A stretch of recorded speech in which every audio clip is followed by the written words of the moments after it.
I Well, should say that you have a tendency to go off onto tangents. So when it comes to the analysis stuff, I may end up interrupting you. that's okay. So you just heard that, folks. She's going to keep me on the straight and narrow with her directive nature. Or not, depends. It depends. So we're going to go over now. It's Sanna's turn.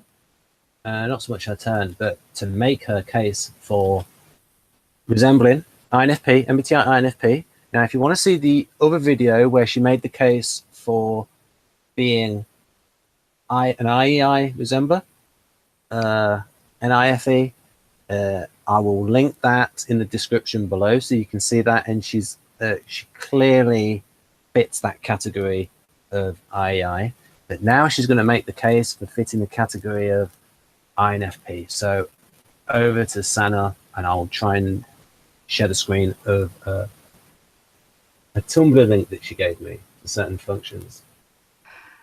Yeah, how are we going to start? Well, what I'll do is I'll share the screen, and then you can maybe direct me to certain things that you would like to comment on. So. Okay, well, of course, first of all, MBTI is mostly about the dichotomies, Yeah, and not so much about the cognitive functions. yeah. When it comes to the official testing, at least, which I haven't done, but as far as I know, am I right? Probably. I mean, well, what we, I can talk to you about that off air, about the actual test, and when we're off air, you'll know why I said that. Right. So, is there something you'd like to say about these dichotomies? Well, when I started getting into MBTI, I did plenty of tests, free ones, obviously, and I started looking into it, and I know that I'm definitely introverted when it comes to MBTI. There's no way I'm extroverted. Can you remember the names of the tests that you did? No, it's been years. Was one of them like the human metrics test?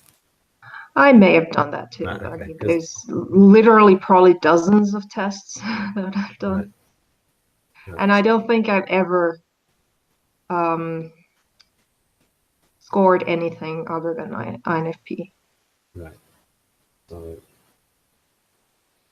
So given that given that 3 of these are the same between INFJ and INFP, yeah, I suppose it's wise to look at the P and the J. Yep. So. Well, the main thing is that I'm definitely not orderly, systematic. I don't plan. I don't really do schedules. I don't do this whole planning thing. Like, for example, I'm completely unprepared for this hangouts. I did absolutely nothing to prepare for it. I am completely winging it. So it's just a good example of how I work. And I think it's very NP. Yeah, yeah. Yeah, I mean, I can make the case that looking at it through the lens of IEI, and if you see the other video, folks, where IEI is the TE break function, so they're not very good at organizing, and also they've got this NE control function where they have a lot of ideas and possibilities floating in the background, but they tend to ignore them.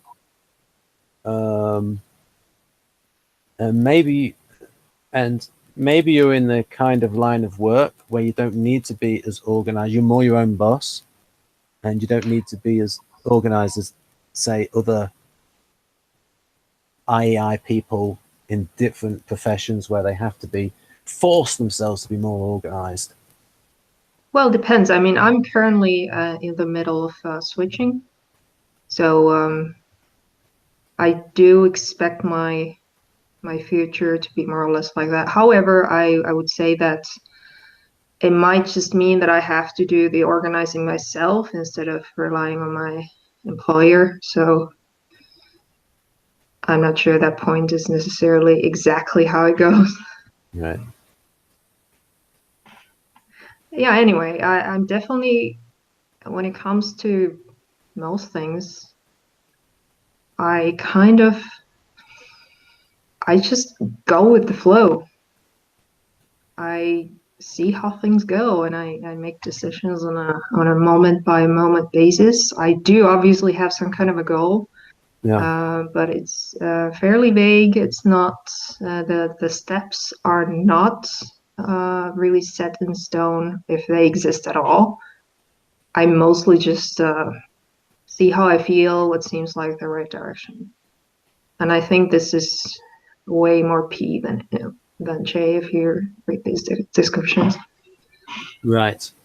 So there's the way you come out in terms of the indicator with the questions, and then there's the actual how much of the profiles you resemble. So when you look at, say, the INFP profile and the INFJ profile, because I've actually gone through the MBTI step 1, and I'll tell you more about the circumstances of how I came to go through the MBTI step 1 when we're off air. But so I went through the test and I scored as a J on the test, but with a lot of the questions, it was like they were very iffy on them. It was like what I would plan to do rather than what I actually did. So my intention was a J preference, but when it came to actually enacting it, it didn't happen. So it was a little bit like the control function thing, where I've got the TE running in the background and I think I'm organized and I want to do it and I know how to be organized, but I've not got the energy to do it because it's so boring.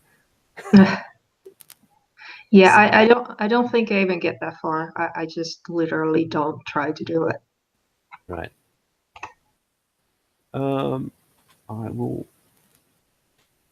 just change that on the presenter mode so it changes. So let's go through. So this one here prefers flexibility and adaptability.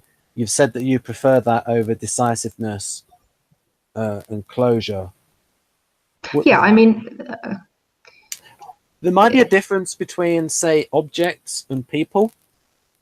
So I can see when it comes to dealing with objects that you would prefer the flexibility and adaptability. How about when you're dealing with people, though? well, are we talking about helping people or just friendships or? I suppose the helping people part. I mean, if I'm trying to help people, then I do have a direction, Right. but um, I don't have steps in a way that you have to do this and this here and there. It's more like this is where you need to go. This is what stands in your way, and this is the next thing you can do to get over it. Yeah. And then once they get through that, then there's the next and the next and the next again. And that's kind of how I work in my own life as well, step by step. Yeah. The in Kersey, all the J's are directive amongst the intuitives. So the NFJs and the NTJs are all directive with people. Yeah, So, it does come out when I'm in that counseling position, actively engaged. I think that's the only time when it comes out. Yeah, so what we might do, folks, what we plan to do in future is to go through with Sanna the Kersey's INFJ counselor profile and Kersey's INFJ healer profile to see which one she relates to. Because she might relate more to the counselor one in the Kersey system than in this MBTI system. Because eventually Kersey, he didn't even use these kind of dichotomies in Please Understand Me Too, he does, but that's because it's just quicker.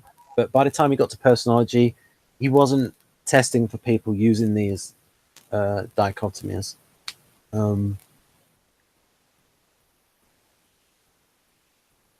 Right, so that one there. So the second one, we can see that. So basically, you have a clear P preference when it comes to objects. I'm just sort of thinking now about in relation to people. So how about that second one again so casual the second one and both for dealing with people. I mean, Well, there is a distinct difference between, well, the counseling situation yeah. and those that are very close to me, that I feel a connection with, and those are very few people. But with them, I also feel a direction, but I don't feel like I would say I feel like the essence of the relationship in a way, and sort of how to get there maybe. But this is absent in most other relationships. I don't do any of this in a typical friendship, for example. Now, I actually have. Now, Jeff has given me permission to show you his MBTI Step 2 results. And what the MBTI Step 2 does is it breaks down the dichotomies into sort of like 5 different sub-dichotomies. Okay. So I'm just trying to find my folder. So that's the Socionics folder. I'll go above that into the Jung Incompatible folder. That's the MBTI folder. And then within that should be Jeff's MBTI results. That's somebody else's results. I just need to go into a different view so I can see it more easily. Jeff Miller's MBTI Step 2 results. Right, here we go. I'm just going to change my share screen from the web page and go to not that one. That is a different file browser. I'm now going to click on this, and so we can sort of go over these dichotomies. Here we go. So can you see that? Mm-hmm. So yeah. This is like overall, and it says that, so there, his step 1 results. And Def does that joke about being defined by his F and penis because it's such a strong preference. And then I told it incorrectly in a hangout, and Joe said that you're not the best at joke setup, but you are funny. Because I told the joke so badly. Right, so okay, we sort of, people can see that, they can pause it, and they can read about ESFPs. And what we're going on now is we're going, so for instance, see here, so this is our step 2, breaks down this dichotomy. And so I'll give Sanna a minute or two to look at that, and then I can ask her thoughts. Yeah, I'm definitely introverted. Yeah. But do you think this is an okay way of trying to measure it? Well, I mean, it's the official MBTI way to do it. It's their system. Well, as somebody looking at it from the outside, and somebody who knows the difference between extroversion and introversion, I think this is the definition that a lot of people recognize when somebody says extroverted or introverted. Yeah. I do like the active reflective part, although that can differ a little bit. But say if somebody is ISTP, they can still be pretty active. So, I mean, Kersey made the argument that Carl Jung had a little bit of a confusion between introversion, extroversion, and sensing and intuition. Now, I'll have to go over Kersey's case for this in future, but I can see where he's getting at in terms of Who is the most subjective? An extroverted intuitive or an introverted sensing type, as in terms of an ISXX type or an ENXX type? Is the IS type the most subjective because they're an introvert, or is the ENXX type the most subjective because they're an abstract intuitive? Well, I think it comes down to definitions. That's my Yeah. whole point about this being different types in different systems too, because I think they define these concepts slightly differently. Yeah, I mean, that's fair enough. So we go over to the next one. Oh yeah, this is just, people can pause this, look at that.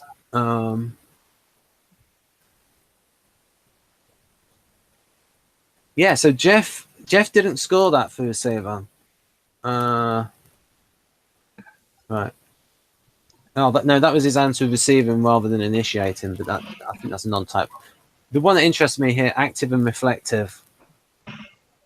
So how would you score on that for the active reflective?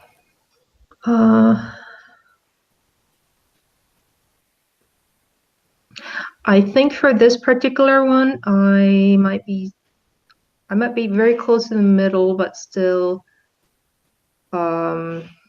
slightly more on the introverted side. Yeah. I do open up quite easily, but then it's a matter of judging, is this a person that I should open up to or not? Yeah. And these are, because these are just results, so it's like the receiving part was out of preference for ESFP. The expressive was, as you can see, that in preference. So it's like certain people can, on different aspects, score outside the type pattern. Mm-hmm. Then the next one is, so there, the JP questions. This is the best part, because then we can go through with Sanna how she. I'm just trying to find her again. Here she is. How she relates to these. So how about that one? The systematic and casual. Systematic, casual. I think I would be fairly close in the middle, but still a little bit more casual because I'm not orderly or structured. I can get so much into something that I dislike diversions, but that depends. Now, I think for that one at the top, there can be a lot of INTPs that might score as systematic, Yeah, rather than casual, especially if they're more like the TI subtype. yeah. What about this planful, open-ended? Well, I'm absolutely future focused. I'm definitely future focused. However, I don't. It's not really planning. It's just, and it's definitely not firm plans. Yeah. It's more just focusing on it a lot. Yeah. And I do go with the flow, and my plans are flexible. Yeah. What about this one? Early starting versus pressure prompted. I'm about as far right as I can possibly be. Right, so pressure prompted. And then scheduled versus spontaneous. More spontaneous. Yeah. I do some scheduling, but it's very basic, and it can be helpful. Is it sort of scheduling? Is it sort of outside your preference? Is it sort of like sort of scheduling that you see as necessary? Yeah, I mean, I have to use a calendar, for example, otherwise I'm gonna forget stuff. Yeah. And then you got methodical versus emergent.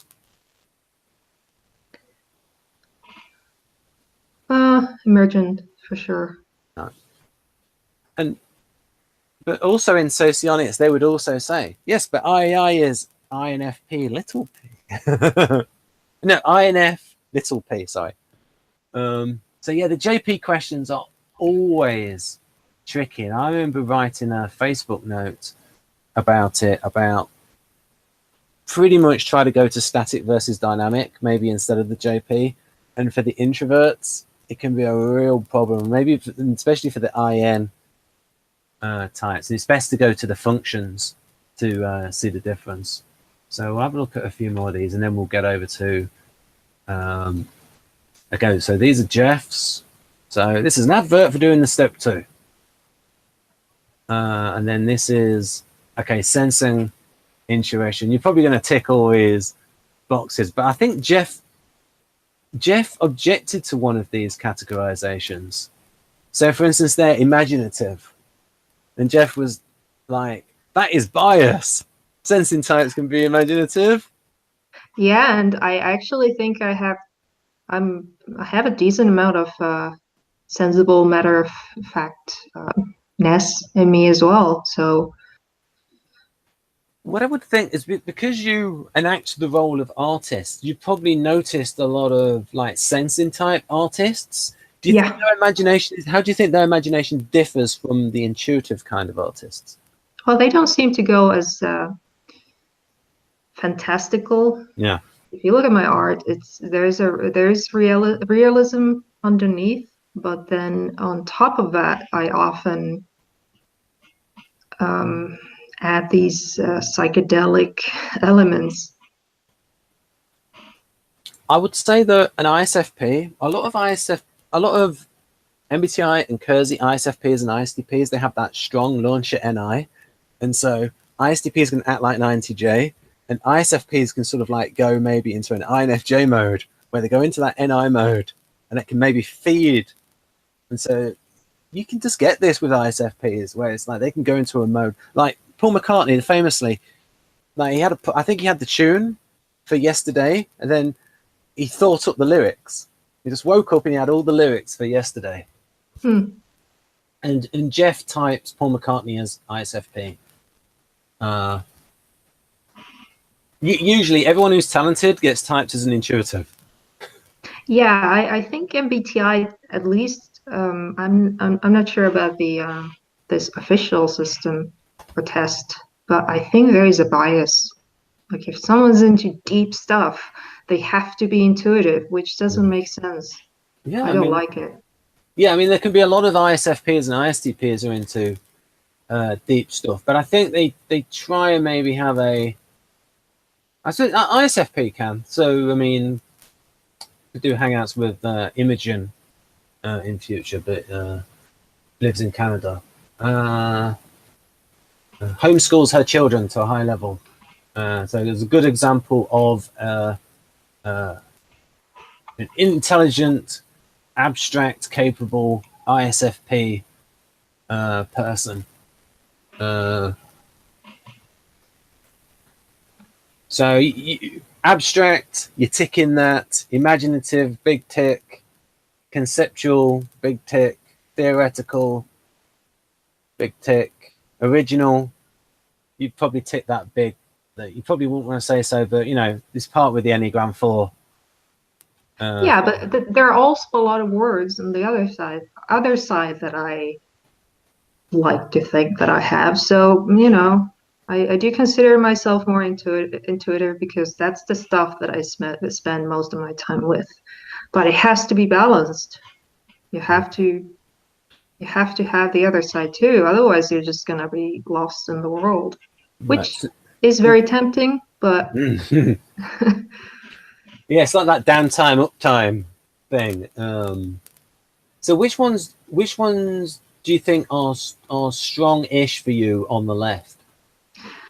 On the left, well, I think I like to. I think the concrete would correlate with my preference to be blunt and to the point. Yeah. Which is not necessarily something I succeed at, but it is something I aim for. That might be a little bit of. Carl Jung described extroverted sensing as the most realistic function, the most one directed towards objective data.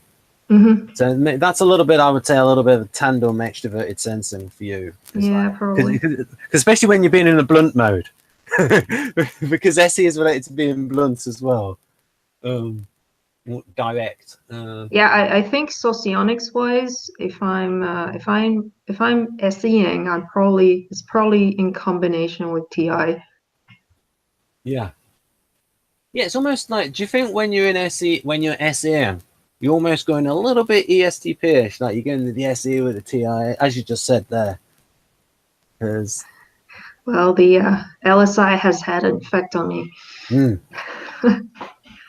Right, so we have practical, experiential, traditional. Well, original E4 is going to go more towards. So, okay, we've asked about this. We're going to go over to this hangout. Is not all about Jeff. Right, so again, these are Jeff's results. People can pause that and have a look. Thinking versus feeling. This would be interesting for you. As someone who is abstract and likes to be conceptual.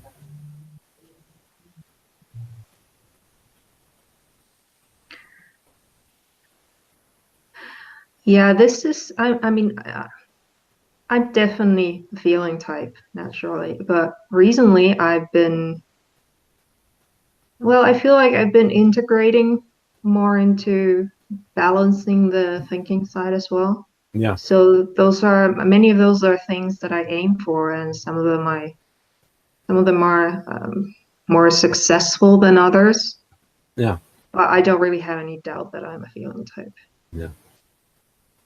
I mean, this isn't really a dichotomy that exists in Kersey. So he splits the sensing types. So all the sensing types, so he splits it using directive and informing. So amongst the sensing types, like the STPs and the STJs are directive. And so basically, ST is a directive and SFs are informing. And then it's slightly different with the intuitives. The NJ is a directive, probably because of the strong NI. The NJ is a directive. So it almost like overrides the feeling part of it. Because it's like, I see how you should develop. And then you've got the NPs. And even though you've got the NTPs are thinking types, but they see all the possibilities and they've got the weak extroverted sensing. So they really don't want to push anyone in any particular direction. So the thinking versus feeling thing really doesn't exist in Kersey, except on a temperament level, where he then talks about the NFs, what they're into, and what the NTs are into. I do like that. I think it's kind of a artificial distinction. Like obviously we're all gonna have thinking and feeling sides, and everybody says that. Still, people get stuck in this particular point. Although, whilst we're criticizing this dichotomy, Jeff has a very strong preference for it. But it's very interesting, this bit here, the questioning. And Jeff would say his reason for being questioning is that he wants to find out about the person. Oh, I think I would probably be questioning as well. But my reason is because I want to find the truth. And maybe the solution to help the person? Yeah, in that sense, oh yeah, if we're talking about the situation where helping someone, then I will challenge the hell out of them if I can.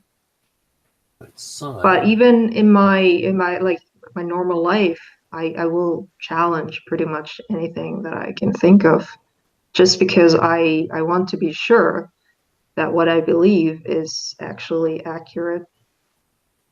But I do still have this people pleasing side as well, and Yeah, so this one here, this tough tender, it's like when you're in a directive mode, you can be like, you almost like that thing of like the tough love, like to be cool, to be kind of like pushing people in a certain direction. But the reason why you're doing it is out of it's coming from a good place. This is what's best for you, and so I'm going to guide you in this direction. Yeah, it's kind of like you use the tools that you need to complete the task, and the task being helping someone with whatever they're struggling with. And so these are Jeff's preferences. Now what I'll do is I'll end that, and then we'll go back to the website. So I think we've spent enough time on the preferences. So we'll finally get to the cognitive function part. Yes, we'll get down, because we've gone over all of the. We've gone to the horse's mouth in terms of the dichotomies, because we've seen the step 2, how they do it. Shadow functions, and of course they just do it like the BB model, which is just mirror each position, and then we'll just go, cognitive functions. Right, we'll just put it like that. So over to you, Sanna. Unless you want me to get specific. So when I got into typology, I started with MBTI, obviously, as I said, and by the time I found out about socionics, I was pretty sure about my type. I'm never going to be 100% sure about any of my types, but I was pretty confident for the reasons that we went through. And then I started reading into the cognitive functions.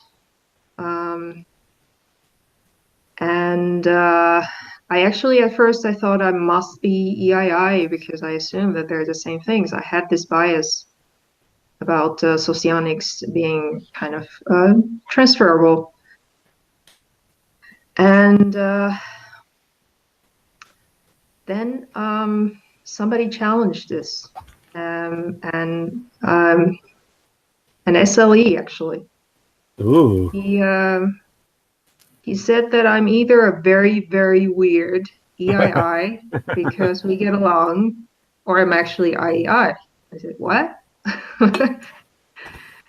And then I took several months to break down all the cognitive functions and all the IMEs, and just basically figure out which parts I resonate with in each system. I'll just let the audience know that IME is information metabolism element. Yeah, model A. Yeah. So, how do you want to do this? Well, if we go over extroverted sensing here, and then and then we can go over just roughly how you did with the Dario Nardi extroverted sensing, because like the way Nardi defines the functions is quite similar to MBTI, I would think. So what about this for SE? How about if I start with the INFP functions? Because okay. So INFP has the introverted feeling as the what's it called? Dominant function. Yeah, I'm forgetting all the terminology because I haven't moved on so far. I'll just zoom it in a bit so that we get it's large enough for people with the FE and the FI. So get it. There we go. Perfect. Right. So if you compare introverted feeling in socionics and MBTI, the difference right away is that socionics focuses on relations, and MBTI, if you read it, it's all about the self. It's all about having strong values and a solid sense of self. And in socionics, introverted feelers are generally not that emotionally expressive from what I've seen. However, introverted feeling in MBTI doesn't actually define whether you're expressive or not. It does say that you're private, but a lot of ENFPs, for example, that I've known, they're quite emotional, quite visibly emotional, and quite expressive, either through art or by just communication. So go on. So this is where I started, because I do associate the relations of socionics FI with the MBTI FI as well, because it's kind of a direct consequence of the values part. You're going to be drawn to people that have compatible values with you. Yeah. So then I asked myself, which part of this is conscious and which part of this is unconscious? Because in Model A, the demonstrative function is unconscious, or at least semi-conscious, not really conscious for sure. And I realized that pretty much everything that you can read on this page, it's more or less conscious for me. I do know where my values come from. I do know what my moral values are, and this is kind of all these are conscious choices for me. If we were, do you think that somebody who resembled IEI and also Enneagram Type 4, do you think those kinds of people would also tick a lot of those points in the FI box? I think Enneagram 4 does kind of lead to a lot of these things. Yeah. The one difference I have found by talking to INFJs and INFPs, both of which maybe Enneagram 4, a lot of them are, is that INFPs or FI users in general seem to have this solid sense of self. INFJs will usually describe their core as kind of fluid. They go with they define themselves in relation to their environment and their relationships. INFPs don't do this. Your core is your core. Kersey would say that the NFs are in a sort of life search for identity. So yeah, I can see that. But when it comes to MBTI FI and my own belief, own impression, and that of others that I've asked, is that it is it's kind of self-centric. Yeah. It's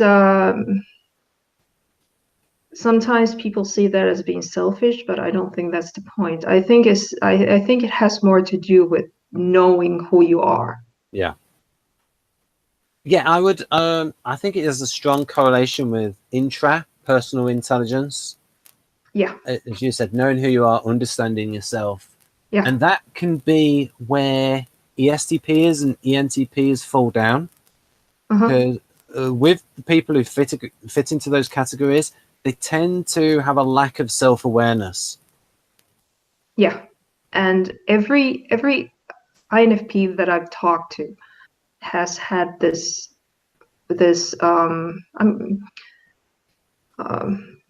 they know who they are. They may or may not like who they are, but they know who they are. They're not at the mercy of what people tell them or how they feel. Are some of them confused between how they are and what they want to be? Yeah, well, I think that comes down to whether you're deluding yourself or not. Like, you have to be able to tell. You have to be able to be honest. Yeah. And that's more of a personal thing. I mean, lots of INFPs might struggle with that. I'm not saying it's Do you think that it could be a thing that varies by Enneagram? So say 4-wing 3 might be a little more self-deluded because the 3 can be self-deluded, and the 4-wing 5 might be a bit more self-aware. I haven't known any INFP 3s. Yeah, that would be an unusual combination given... Yeah. When it comes to 4, I think 4 has a very clear idea of who they are.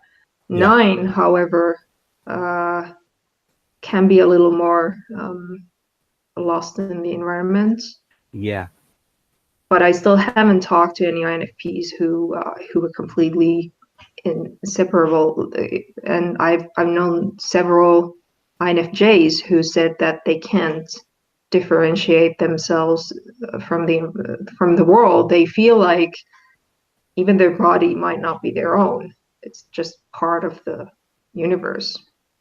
We went over this in a previous hangout, folks. It was the one that was socionics are CF introverted feeling. And this is a bit about how Dario defines FI, and he sees the values part of it as separate from the core of the process. And I'll just read this through. The core of each process is a unique representation system. Then we can't, sorry, if the core of each process is a unique representation system, then we can't say extroverted sensing is about gathering facts or introverted feeling is about holding beliefs, because facts and beliefs are just content, and content can be used in many ways. When using introverted feeling, we organize beliefs, facts, perceptions, values, tastes, feelings, and other data according to a very broad, flexible representation system called our personal identity. We then describe, refine, refer to, align, and share our personal identity and its content. And it has this thing here about making behavior and beliefs congruent with their personal identity. And then there's a key bit here. We can fully understand the cognitive process when we understand the representation system at its core.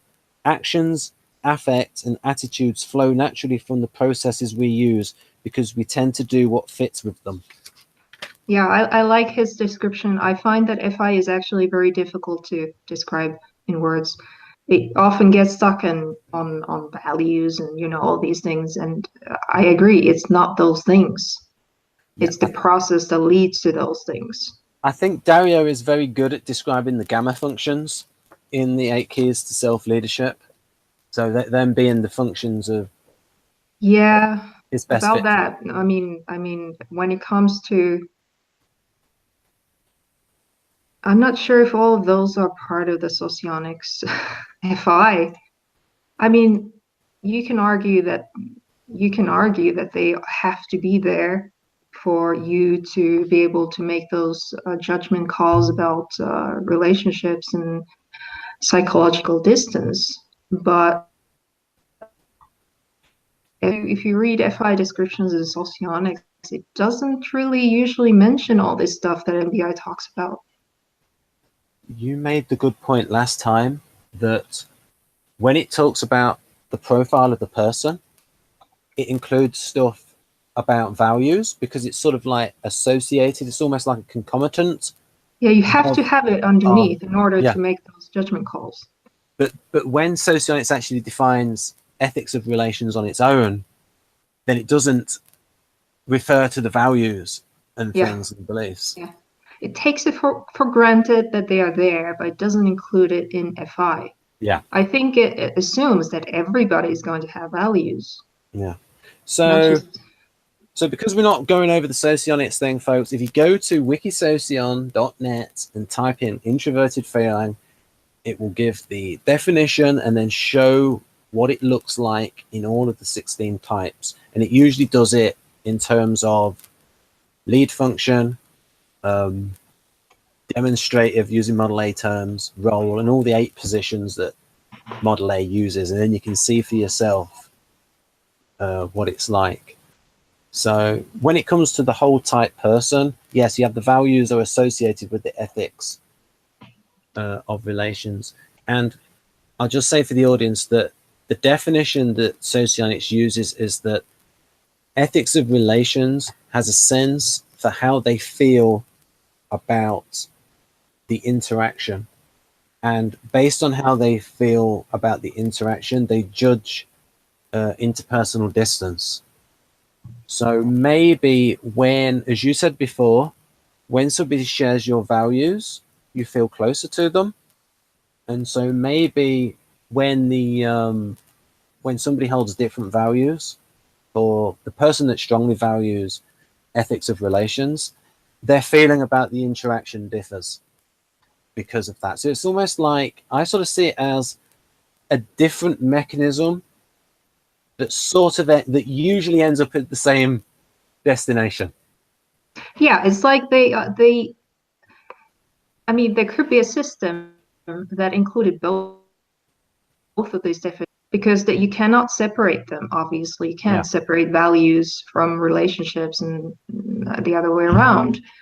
But for some reason, both of these systems chose to focus on this one aspect. You can see on Wikisocial a little bit of talk about what could be values. For example, it says the individual possesses the innate ability to perceive and evaluate wishes and desires, which is kind of related. But yeah, I don't know. It's just I think they just took like a different route from Jung's work and chose to go in a different direction with it. Yeah, because Jung's description of the feeling functions is not exactly as good as his NT functions. I think his NT functions are really well described. So the audience can see that because we're going to have a lot of. Oh no, they can't. If I click on my square, they'll see it. Yes. So this is what Sanna was talking about. Is there a particular bit you would like to play up there? Or key up? Can make it a little bit easier. Actually, no, I've adjusted the wrong window. Well, I mean, yeah, it talks about wishes and desires and interests and all that. I mean, you can make an argument that they have to do with values, but I still think that MBTI makes it much more. Yeah. Yeah. It's almost as if the MBTI FI is only about values and beliefs. Exactly. And it doesn't generally mention the relationships at all. It may say this is what FI users want in a relationship, but it doesn't say that FI is this. Right. So, shall we do FE? Because those are. Okay. So what I'll do, folks, is I'll go to the browser and I'll change it to FE. Yes, I'll just. That has gone a little bit weird. I'll just move it across. Okay. Oh, there we go. So it's good enough. Basically, extroverted feeling in MBTI I do not resonate with. I am obviously aware of social norms and values, but I really make decisions based on that. At least not more so than the average person. Try to be nice, but you know. Looks for positive social consequences. I see that as a people pleasing, and while I do have that tendency, I don't like it, and I do my best to. It doesn't feel like me. It feels like I'm compensating for some kind of trauma. Like I'm afraid of rejection, and I will people please as a result. Experiences the world through relatedness. I think this is what the INFJs I spoke to meant when they said that they don't have a sense of self without other people. They define themselves through them. Right. Seeks to maximize connection, intimacy. Okay, that applies. I mean, I think that one applies to everybody. Also, you can say for the audience that you do identify as, in terms of your instinctual stacking, as sexual first, and social last. So that can play into things. And also as Enneagram Type 4 resembler, then you're going to really much identify with your own self-image. Yeah, that's probably true. On the other hand, there are plenty of INFJs that also identify as 4. So. That's true. But yeah, and then there's the whole harmony thing, which I just. Over to you. I've seen lots of MBTI FE users argue against this harmony thing, and that it's not really what it sounds like. That you don't really seek harmony with people. That it just means you want to be in tune with them. That it doesn't mean you want positive interactions or positive reactions. I don't think that's true. Because every description you read on pretty much any MBTI site is going to focus on FE wanting to have positive social interactions. Yeah, and that's going to be particularly true of the SFJs. And as you said before, there's MBTI doesn't distinguish between like SFJ-FE and NFJ-FE, sort of what socionics would call alpha quadrant FE and beta quadrant FE. When you're using FE with introverted sensing, it's a lot different from when using FE with extroverted sensing. Right. However, I have to say that I do see this focus on harmony and wanting to have positivity in INFJs as well and ENFJs. Could it be that I've just thought of something, that the NFJs, they want harmony around them, like they're directing it, and Yeah, the definitely. SFJs, they sort of like they go towards the group values and sort of subsume themselves in the group, whereas the NFJs want to lead the group and direct the group.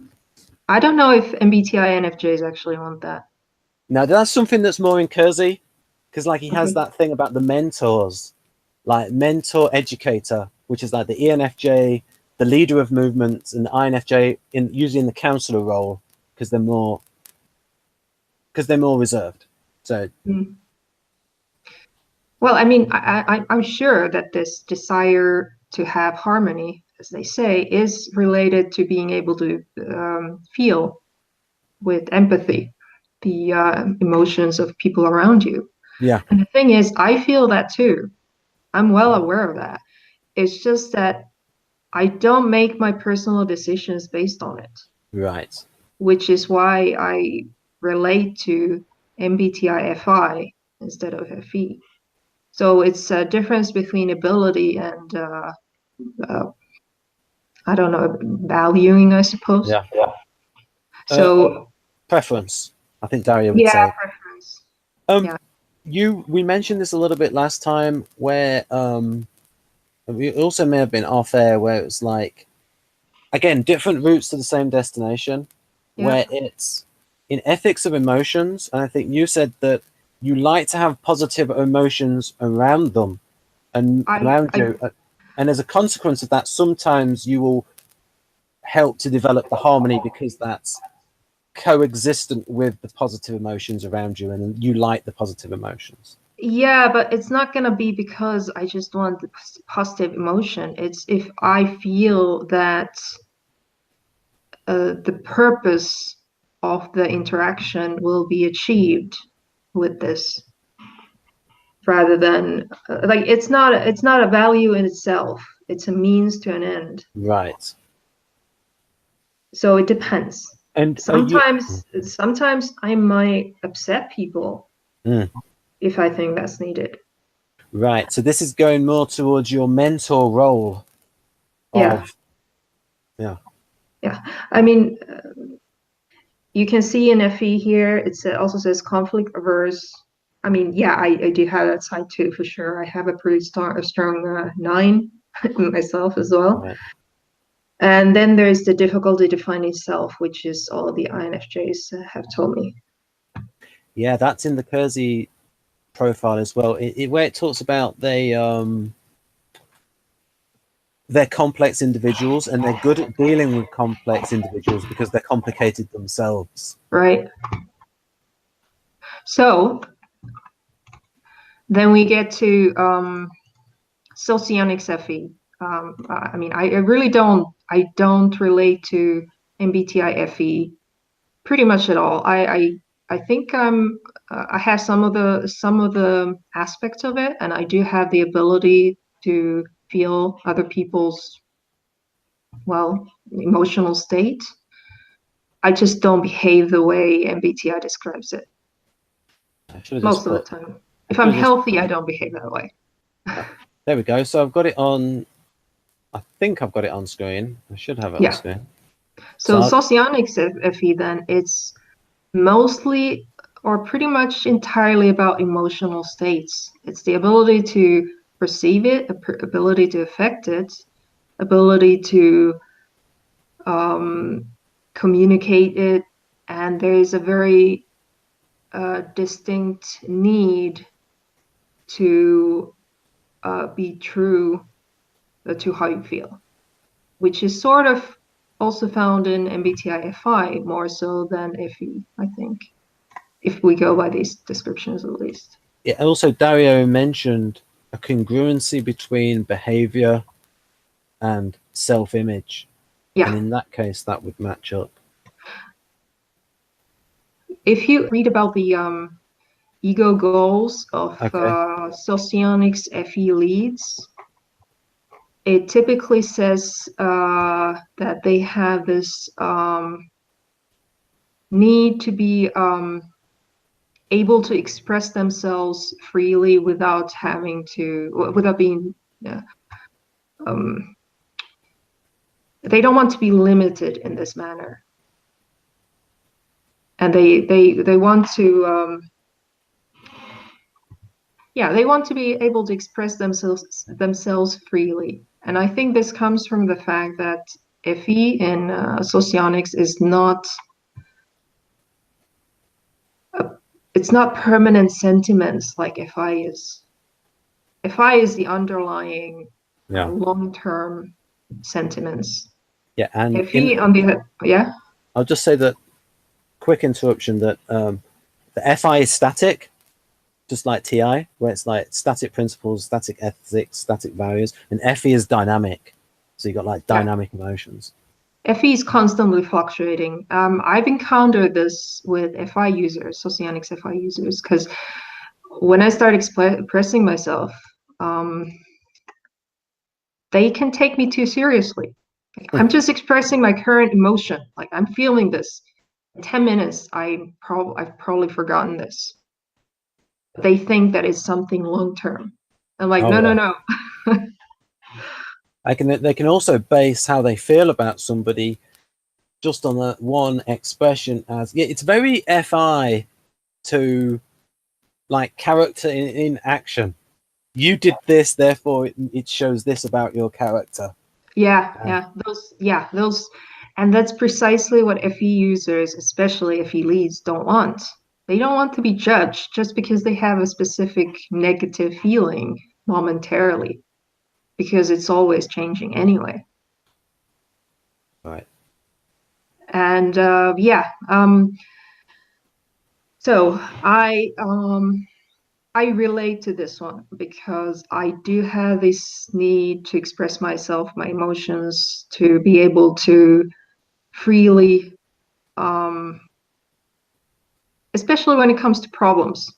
If I have an issue, I have this need to go through it with someone.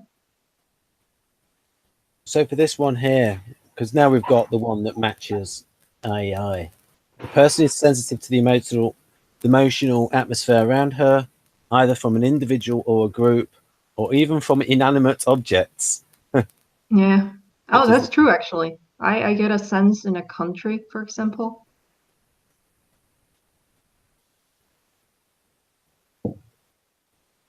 So yeah, and this one is interesting also because it says for IEI, they take a long-term perspective, trying to be on good terms with those he interacts with, or seeking distance or protection from, or preventatively attacking. This is something that you would never see in association with MBTI FE. Yeah, one of the things I would say about MBTI and also Kersey is that the profiles are very rosy. Yeah. Even the INTP profile on Kersey.com does makes the INTP look like a genius. It makes like the INTJ look like a genius, and it can be rather intimidating if you have those preferences and you read those profiles. Well, it makes INFP sound like a dreamy, flowery, fairy type of thing. Yeah. Yeah, and also the SPs, there might be some people who like, I mean, even the ESTP profile, it makes them look like the master con man with like amazing charisma. Yeah. But you know, these definitions, they're part of the system. We can't just go and change them. That's my TI coming through. I think part of it though is that, and I think Carol Linden has said that the reason why they changed the name from Artisan is that when and a lot of times, like they have the MBTI in a business setting, and so they make the profiles rosy so that everybody is happy with whatever profile they get. Right. Yeah. Whereas socionics is not so much in a business setting; it's more academic. Yeah, it And doesn't have to. and they could put the negative side. Yeah. And I think in the Kersey profiles in the books, because Kersey was less about the business, and because he was already an academic, he did put some of the negative sides in the profiles. So he did write things in the ESTP promoter profile about their spouses can feel like negotiable commodities Yeah. in them. And so so Kersey's a little bit more towards the darts, not as much as Socionica is, but it does put some negative aspects in there sometimes. Yeah. It does. However, to get back to this, Yep. I do like that there's I mean, I don't even see this as a negative. Like to me, and I think to any SE valuing, Socionics SE valuing, attacking is not a negative. It's just if it's needed, it's needed. Yeah. So anyway, so FE is basically all about emotional states and socionics. It doesn't even have all these social norms and values unless you take, I mean, indirectly it might, because Yeah. social norms and values can cause emotional states, obviously. That Yeah. doesn't mean they're equal. It's just a correlation or a cause and effect type of relationship. Yeah. So, and as you mentioned, I think it was off air, where it's like you want the atmosphere around you to be pleasant because the way it affects your emotions. And so sometimes you can get to a result that from the person from the outside might say, oh, this person is seeking harmony. Yeah. But the inside approach is different. No, I'm doing it because it's the way I want to direct. And you can even direct the group to be a certain way and then how you feel. So more directive than the SFJs, because the SFJs in Kersey are informing, so they're going to be more harmony focused than the NFJs. They're still going to be group focused, but like I said, a bit more directive of those groups, and they'll use the extroverted sensing when necessary. Yep. So to get back to this. So which would you like to go back to the Tumblr? It doesn't matter right now. I just wanted to say that this is what I started studying once I started questioning my type, and I realized that I started analyzing myself, Right. and I took all these aspects apart, and I started comparing them to how I actually feel, behave, act, how I operate. Yeah. And what I found out was that these MBTI FI stuff, that's pretty much conscious. But the relations, the judging of psychological distance is an unconscious process. I'm not aware of it happening, and I'm not aware of the reasons why I judge somebody a compatible person and why I don't want to go near somebody else. So that's when I realized, oh, maybe I'm not EII. I wasn't convinced for a long time, but that was like the first step. So I started going through all the other functions after that. But anyway, I also realized that I do FE. I don't do it in groups for the most part, but I do it when somebody comes to me for help. I will influence the hell out of them to guide them towards where I think they should be. And this is when they have to ask me for help. I don't just do this randomly. And this is an example of internalities where the scope of use is a smaller territory than, say, with ENFJ, where they're using it in more situations. So as you said there, the specific situations for you is when somebody comes to you for help. Yeah. That's when your FE comes to the fore. And I also understood as I was analyzing myself that I can turn FE on and off at will. It's not automatic. It's not unconscious. It's absolutely a decision, conscious decision. Mm. Either I want to do it or I don't. And if I don't want to do it, you're not going to get any FE out of me, except for the passive part of feeling the emotional atmosphere. That one I can't turn off, Yeah. unfortunately. I mean, some of the in Enneagram, unfortunately, a lot of the sexual 4 descriptions are based on Naranjo's, and Naranjo's description of the sexual 4 was based on an ex-lover who threw all his clothes out of the window, and then he was stuck, and so his portrait of the sexual 4 is quite biased. Yeah, I don't like it. I've read it and I think it's way too, it's just super, Yeah, it makes it look like borderline personality disorder for the sexual 4. yeah, and very selfish as well. Yeah. Right. So anyway, Should we look at a different function? yeah, we can do that. Right. So if So we the go, next one I analyzed was intuition. So NI and NE in both systems. right. There we go. So NI in MBTI tends to subjective abstract meaning, underlying implications, looks for depth. Oh, I lost it. Yeah, sorry about that. I was just resizing it. Experiences the world through what will be, seeks to maximize intuitive clarity, idealistic synthesizes unified by ambition, defensive of inner world. So as I was getting into, for the longest time, as I was learning about MBTI, I always related to introverted intuition. I thought I related to it more than any, honestly. But they also have quite a few shared areas, so it didn't bother me too much. But I knew that I wasn't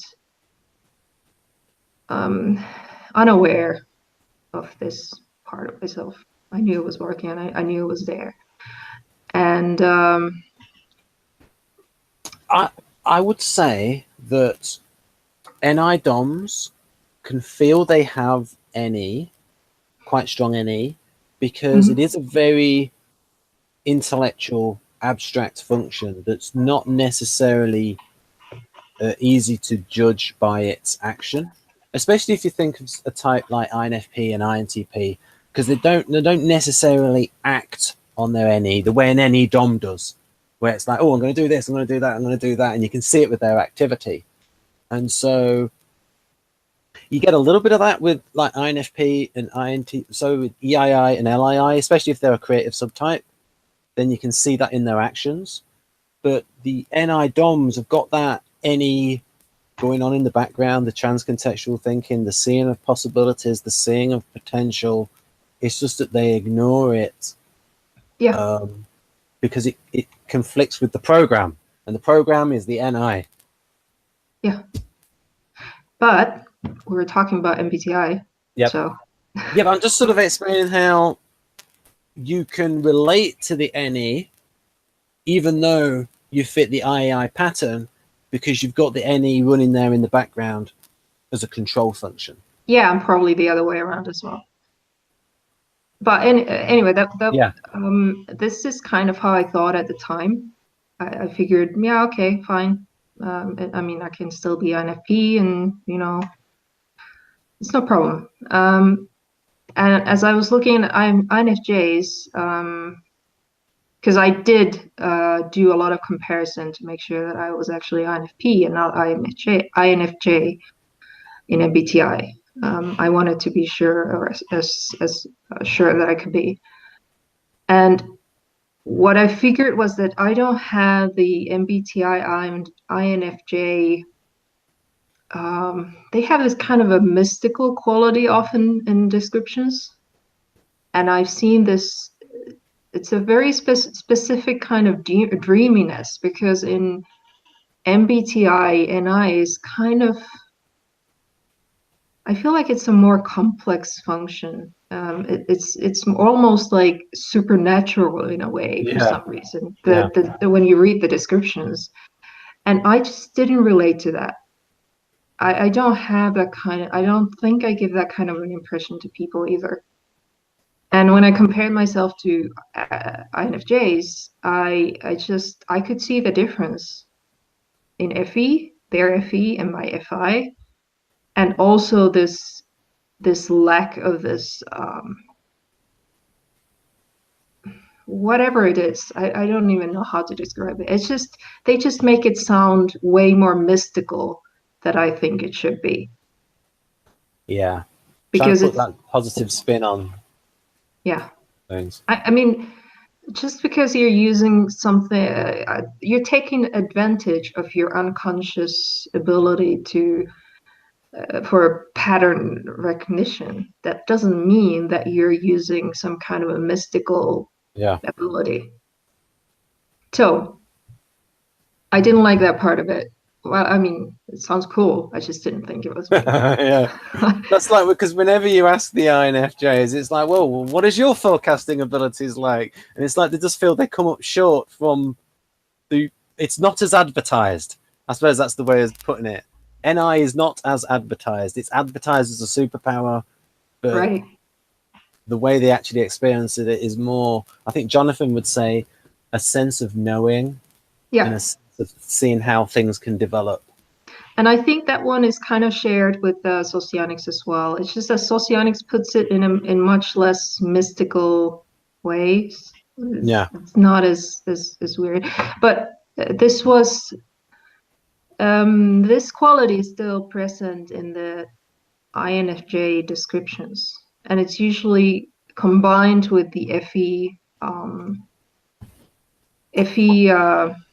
harmony-seeking behaviors, Yeah. which made me just not relate to it. I would relate to some areas of it, but when you combine them into a whole type, I could just see I was not that. Yeah, and they're taking the FE definition that also fits SFJs and bolting it on, because like they're creating the profile based on the functions. They're not thinking, how is this different? How is FE different when it's an NF? How does the temperament influence the FE? Well, in my experience, the difference is that SFJs don't have this dreamy quality to them. No. They're very practical people. Yeah. But they both have this desire to help. Yeah. Right. So anyway, Yeah, should I look at NI?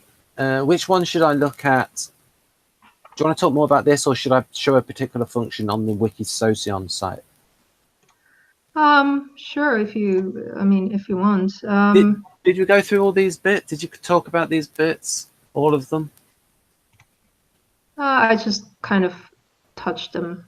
Right, okay. So if we go to, say, any on Wikisocion, right, so I just got to change the tab. And if I just type it in, it will go straight there. If you go to the main page, there is a IME.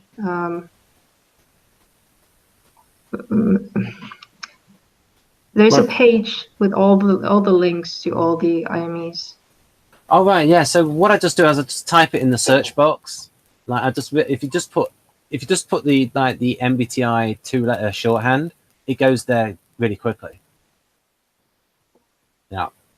So yeah, I didn't actually cover MBTI any at all.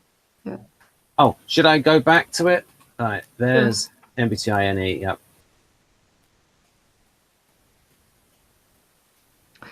Right. So I think they actually have a lot of commonalities because both of them are very vague. I don't think MBTI makes as distinct a difference between introverted intuition and extroverted intuition. Like they're just both intuition. Yeah. Because it tends to objective abstract connections. That's kind of what both of them do. I mean, yeah, sure, there's the objective versus subjective, but that too is a matter of definition. So Yeah. basically, they're both about abstract meaning and abstract connections. That's what Yeah, they do. and in fact, if you watch MBTI videos, no, if you watch the videos on YouTube where you've got the young people talking about it, and they basically just say something like, NE is expansive and NI is intensive. Yeah. Pretty much all they say about it. But for example, if you talk to any intuitive in MBTI, you're going to understand each other because that's how close they are. Like I've never had any trouble communicating with INFJs, for example. Now, if we actually look at NE and NI in the way Dario Nardi defines it, I'll just go over a few things in the checklist. So, often perceive how a pattern or dynamic is emerging. Offer various unrelated ideas and see what potential they might suggest. I asked Dario about this, and he said that although the MPs see the connections and it's not unrelated, everybody else sees them as unrelated. Because he said he had a discussion with Linda Behrens about it, and she said, no, they're not unrelated, they're related. It's just an NP preference. Right. Keep following tangents and keep following tangents and new ideas without limiting yourself to one. Whereas you will limit them. They will sift them out and stay with the program. Well, yeah, as I said, I will follow tangents and I will come up with ideas, but I will also stop once I find a really good one. Like I don't do it just for fun. So it's like, again, ability, but not necessarily a preference. Right. Now, this one here is more probably for the NE DOMs. Engage life's magical moments and coincidences as they happen. Engage. Well, I think that's again, I think that's kind of intuition in general. Yeah, I think that's fair enough. Maybe ENTJ wouldn't spend time on that because they want to do some more of their world domination plans, but most of the other ones, NTPs and the NFs, will do that. And then what I put here is I didn't quite know what it meant by brainstorming because it's like there's two definitions of it. Like, do they mean like drawing on a piece of paper or having a group discussion when having loads of ideas come out? Engage in brainstorming and trust what emerges from it. And then the advanced use of NE. Try new ideas and interactions because they are new and different. I don't think that's necessarily the advanced use. I mean, that's like basic use of NE. Yeah. Enjoy playing with random interconnections and patterns. I put the random in quotation marks because I don't think it's random, although other people think yes, it is. Weave into the current dynamics of a situation aspects of other random seeming contexts. Now, apparently, the SE valuers do not like it when they have a certain topic, a certain situation, and then you got the NPs bringing in a different context and defocusing the conversation because it will, to them, appear like as if somebody is not interested in the conversation and trying to steer it elsewhere. Is that how you see it? Yeah, that's definitely how those with NI preference the NE. I think it's like earlier when you asked me how I react to tangents, and I said I get bored, and then I start zoning out. Yeah. I get impatient. And also, the MBTI people in the videos, they'll say something like, NE is a supernova, NI is a black hole. Something like that. So, to bring it back to my analysis, Yep. Again. Yep. I never really related to any an MBTI.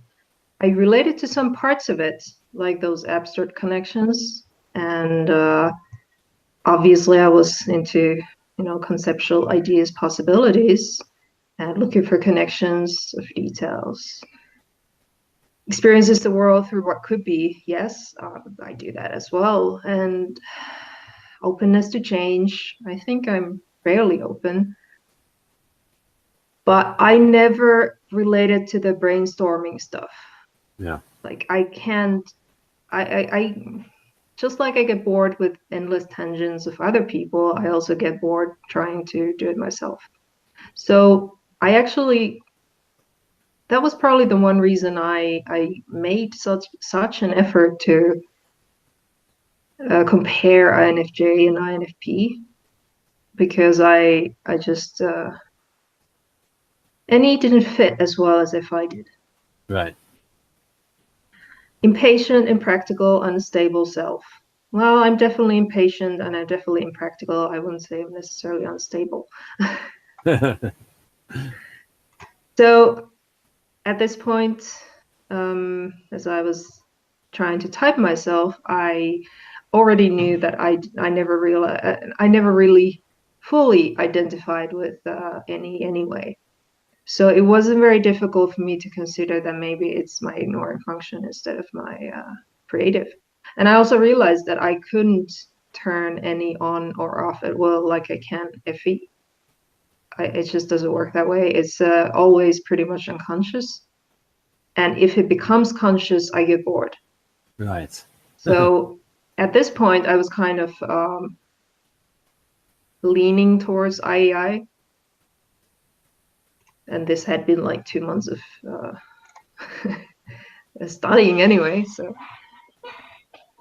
Right. So I think any is fairly similar in both systems. There's definitely a stronger focus on potential and the like the essence of an object. Because in order to know the possibilities or of where a thing could go, you have to know what it is at its core. I would just say, sorry for interrupting. What happened was we did a hangout on NE with Victor, and Jack Aaron was talking about all this stuff about the potential in objects and stuff, and he interrupted him and he said, "Yes, we know all this. This is all from Model A." So he stopped him from giving his explanation. So all this stuff about potential is not really in Victor's definition Okay. of NE. How does he define it then? Well, it's about intuition of alternatives and intuition of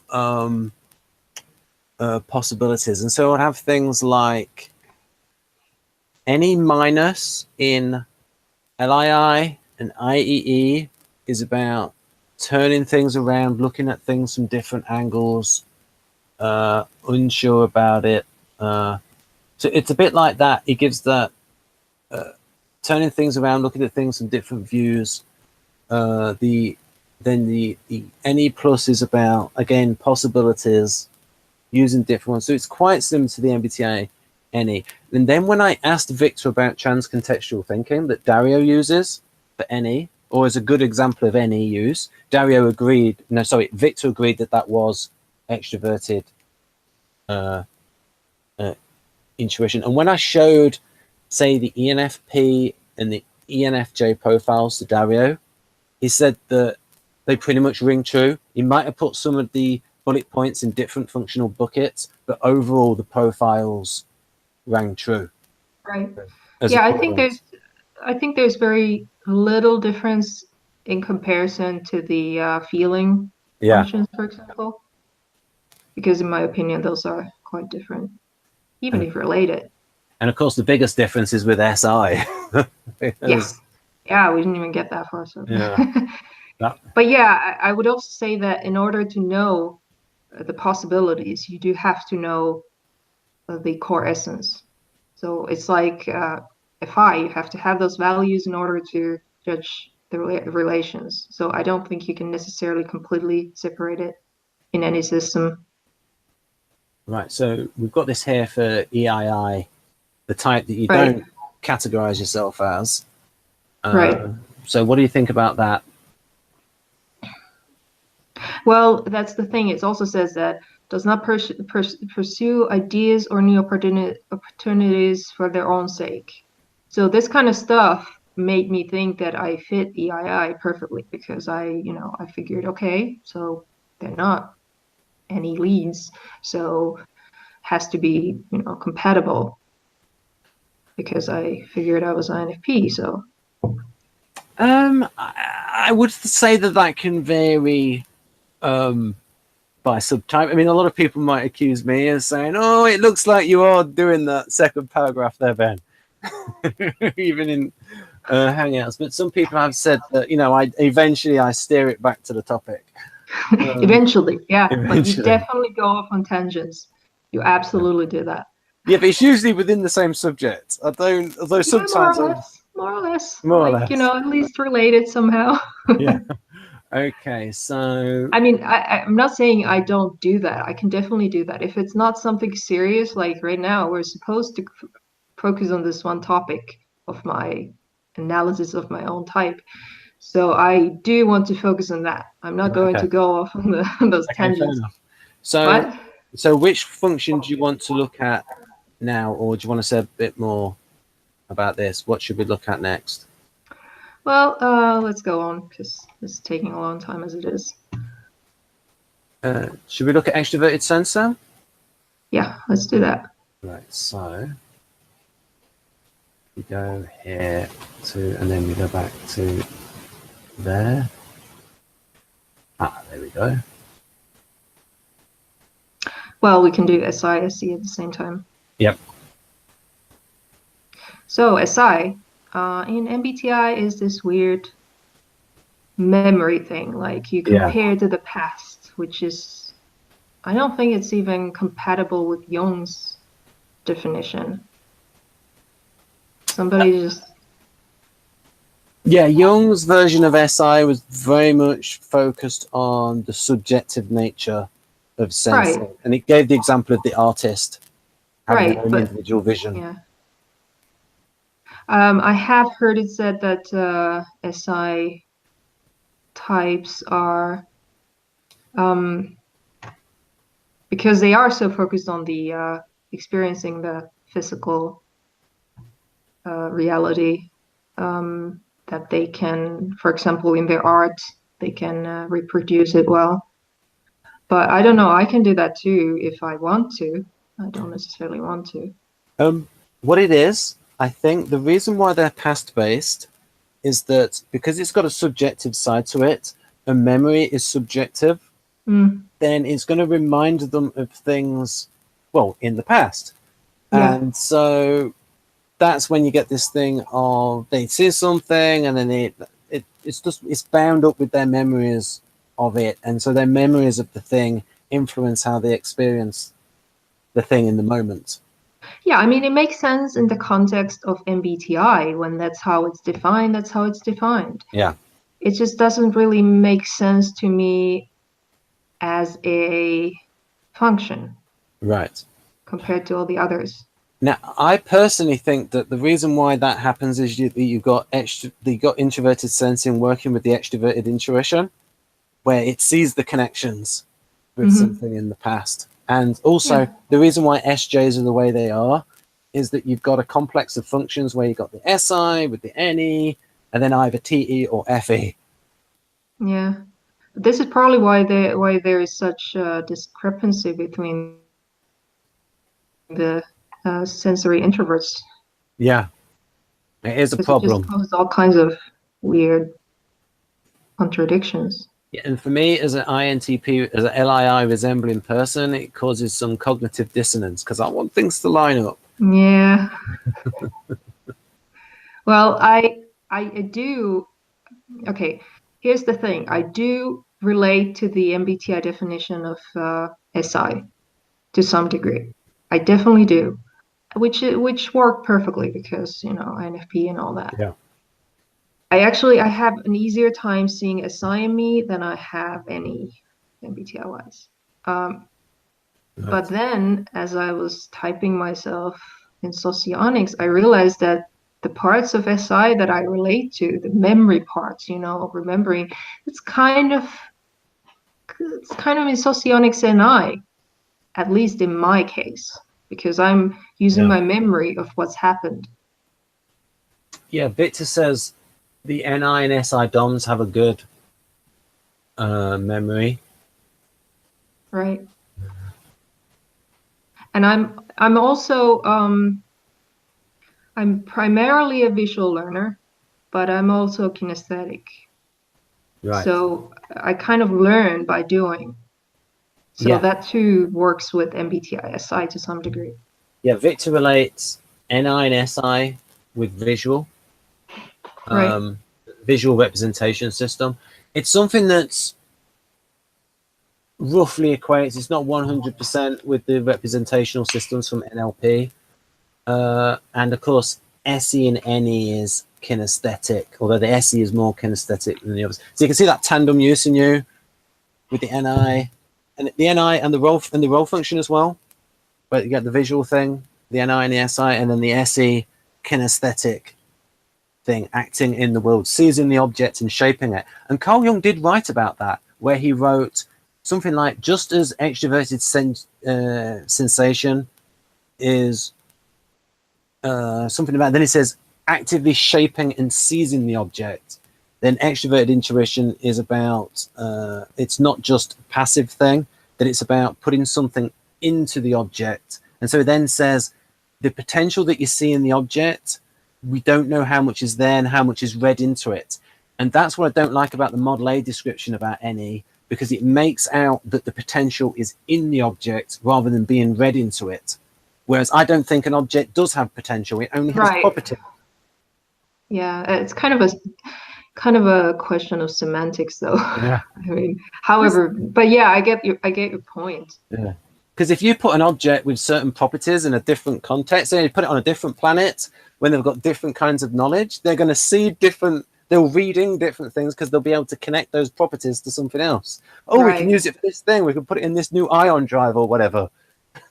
Right, but you see, I see that through NI. So to me, I'm ideally going to be tracking all the variables anyway. Yeah. So and Carl Jung wrote about that, about this related process running in the background. And so when he talked about the TE DOMs, you've got TI running in the background, TI, you've got TE running in the background. So it's going to be the same with the intuitives. With the ignoring. Anyway, yeah, back on track. Yes, back on track. So do you want me to show the functions on Wikisocion? Not yet. Okay. Let's do SE, because these are kind of connected when you compare them.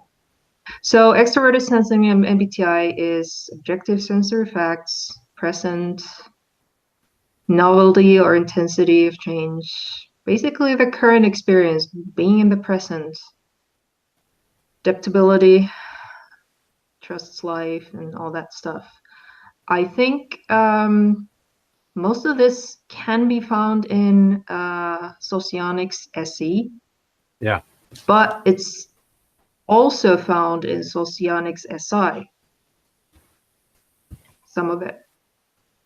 Yeah, I see what you mean. Yes, because there is lots of stuff about observation, sensing, all the senses, and kinesthetic with SI. Yeah. Because what Socionics does is it sort of says, well, SE is about force, and then I suppose everything else that's to do with sensing gets put in the SI bucket. Yeah. I mean, I'm not sure that's even I'm not sure that's the best way to define it either, but yeah, that's what they do. And yeah, of course, MBTI SE is missing the assertiveness. Well, and because it's missing that, you don't actually see it described anywhere. You will see that mentioned when people assume that Socionics is compatible with MBTI. That's when you will find the assertiveness and the force aspect of it described. But when I read this, I don't see any of it. Well, I mean, Dario's nod is, I mean, his types So his and Linda Behrens' types are usually I would say they correspond with the MBTI types. And so he would write about extroverted sensing. And of course, Dario really likes extroverted sensing. Yeah, you showed me that, but Yeah. I read it and I still didn't see it in it. I think he just likes extroverted sensing in every system. Right. Okay. Whereas So, for me, in order for me to right. like extroverted sensing, it has to have a power aspect in it. Right. It has to be force. It cannot be just this. Because to me, this stuff is boring. Right. It's just, you know, yeah, sure, being in the moment, I will do that and so forth. But I will do that for example, in a competitive environment, playing those games. Yeah. I'm not going to do it just for, for the sake of sensory experience. Right. So I'll just say here that Dario sees when extroverted sensing is, so he puts here, at some point they're ready to engage the process in its most mature form, pulling off results and spurring action from others simply by making their presence felt. So Dario sees the power aspect there. Yeah. But I don't actually see that mentioned in any MBTI. I agree. I mean, I just haven't. Mm. Which is why I also assumed that I'm definitely not SE. I'm not an SE user in MBTI because it's just boring to me. But what I would say, going over to Kennedy temperament theory, they would say, because you've got the STPs, he calls them the expediters. They're all about spurring action. And when you read the profile of ESTP and ISTP and Kersey, got all that stuff in there about aggressive and moving things forward. But he wasn't writing profiles through the lens of the MBTI definitions. He was writing profiles holistically based on what he saw. Yeah, which obviously changes it. But, you know, we're talking about MBTI specifically. Yeah. So that's my kind of my point of view here. And also, if you read some of this, like easily bored and seeking novelty and all that, those are also things that can be associated with NE. Yeah. And users are into that. Also, when I've shown some, I mean, maybe people like Carol, it's like maybe they don't want to put things like aggression, but just out of political correctness, they don't really want to put the aggressive aspect of it, of extroverted sensing, which is definitely a thing, into their definition. But it could be, but personally, I believe it's just because they didn't see it. Yeah, I think that's fair enough. Even though it's in Carl Jung, even though he wrote, seizes and shapes the object. Right. Well, at least one of the MBTI creators was an INFP. Maybe they were also EII, and hence they didn't like SE. Yep. Yeah, Isabel Myers. Yeah. Yeah. So anyway, should I show power sensing and socionics? Sure. Right. So we go here. That one. Always got to get the right. Let's go over here, and I'll type in SE. Right. That's the weird Aushra. It sure is. Anyway, we'll go back to the Wiki Soci on SE. Try and get this. I just find it easier to. I just think it's easier to read when it's a bit narrower, rather than have to go a long line across. Okay.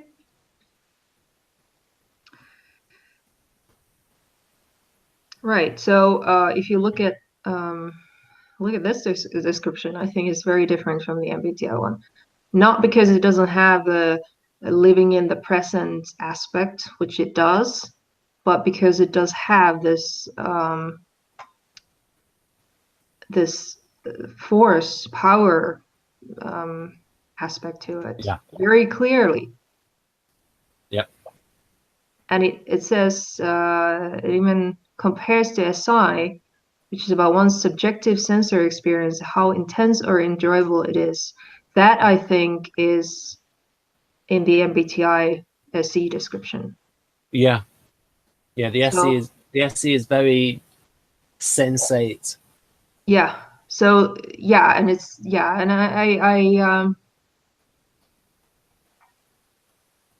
I've seen this in somebody that I knew, and he was, I think, probably ISFP. I'm not entirely sure, but fairly sure. And much later, I realized that even though he fits the MBTI SC description very well, he didn't have the volitional part of it, which is what I wanted to see. And that actually caused some disappointment in the relationship because, you know, I was kind of expecting that and I didn't get it. So Um, that's Jeff, how, you know, socionics started making sense. yeah, Jeff actually told me that the actual MBTI people, they don't really talk that much about functions. Like they talk about it for like a very short period of time. That they mainly just Yeah, focus on the instruments. I know, and that's why we started with the dichotomies because Yeah. that's what they focus on. Basically, the MBTI is about making money. There, I said it. Yeah, well, Whereas socionics is about really investigating things. I mean, it's Dario Nardi and Linda Bowens who are investigating the functions. They're trying to stay faithful to the way the MBTI defines them, but they go into much more depth hmm than any official MBTI book out yeah. there. Right. So, oh yes, I'll go to the type you identify as IEI as suggestive. There we go. Characterized by his inertia. Yeah, I'm guilty. May choose to do relatively little to interact with the outside world. Guilty. Unfortunately, I do struggle with this.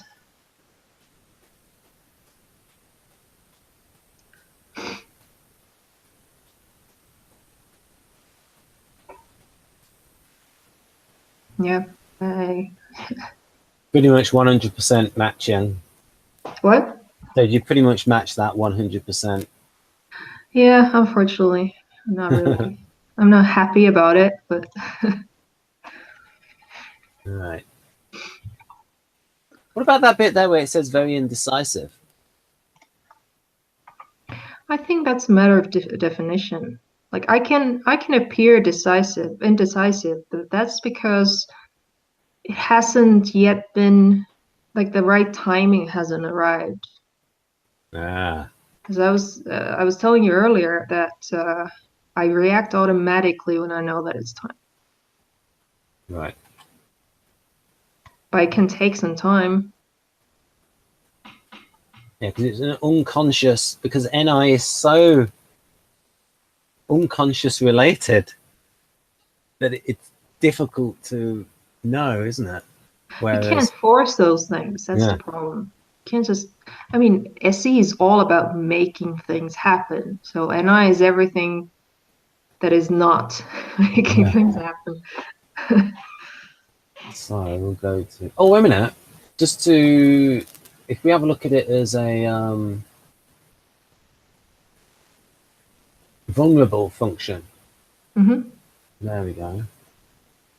Tends to overreact. Well, you're the one who can tell me Okay. about this. Yeah, it can be sort of ironic in that, yes, if people put pressure on us, we sort of experience it as more than what anybody looking at it from the outside will probably think, well, they've overreacted. That wasn't that much pressure.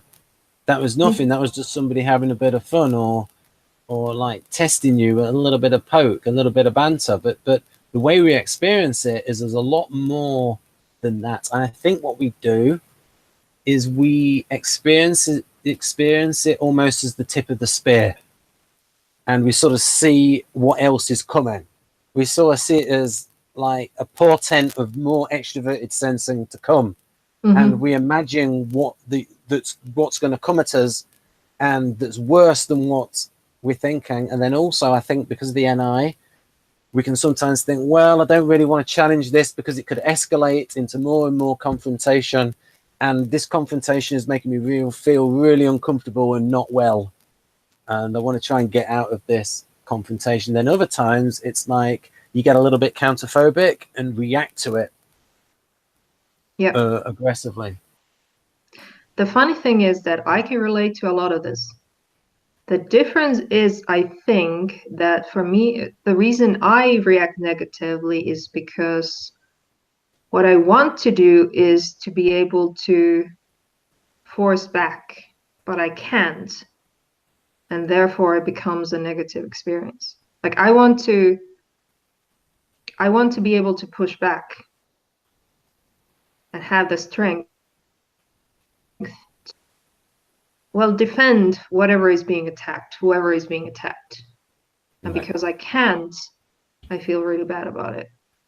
And I suppose the biggest difference is going to be between how the EII resembling person and the IEI resembling person sees the extroverted sensing in other people.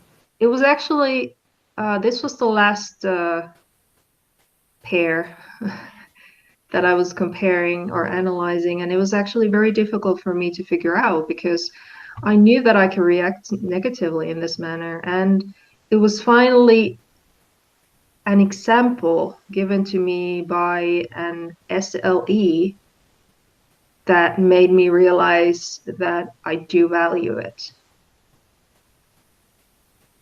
And that's when I realized, okay, I cannot possibly be EII because I like that. Yeah. Yeah, and also if you resembled more EII, you probably wouldn't be interacting that much with an SLE person.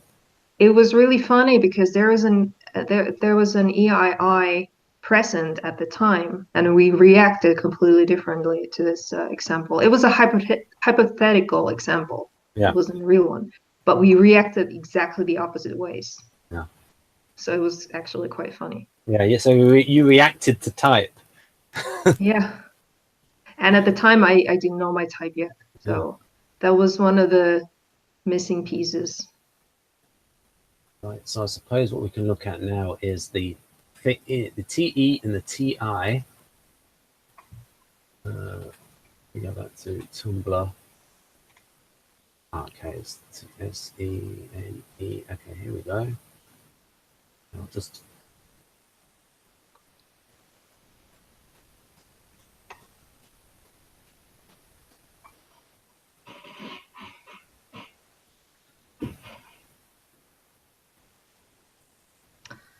So TI was always something that I thought I was better at than TE, even in MBTI. Just because the way I saw it was that I need some kind of logic to process things, and TI was just easier. So I figured, okay, that's why I do that. I don't think there's a huge difference between TI and in MBTI and socionics, but what I don't like is the concept of being subjective, because to me any logic is going to have to be based on objective data. You may come up with your conclusions subjectively, but that doesn't really make the data subjective. And I think I think the fact that they call it subjective can lead to this idea that it's okay to have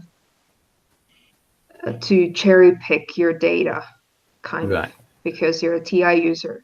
The way because I've recently looked at TE and TI closely in the psychology of individuation, aka psychological types.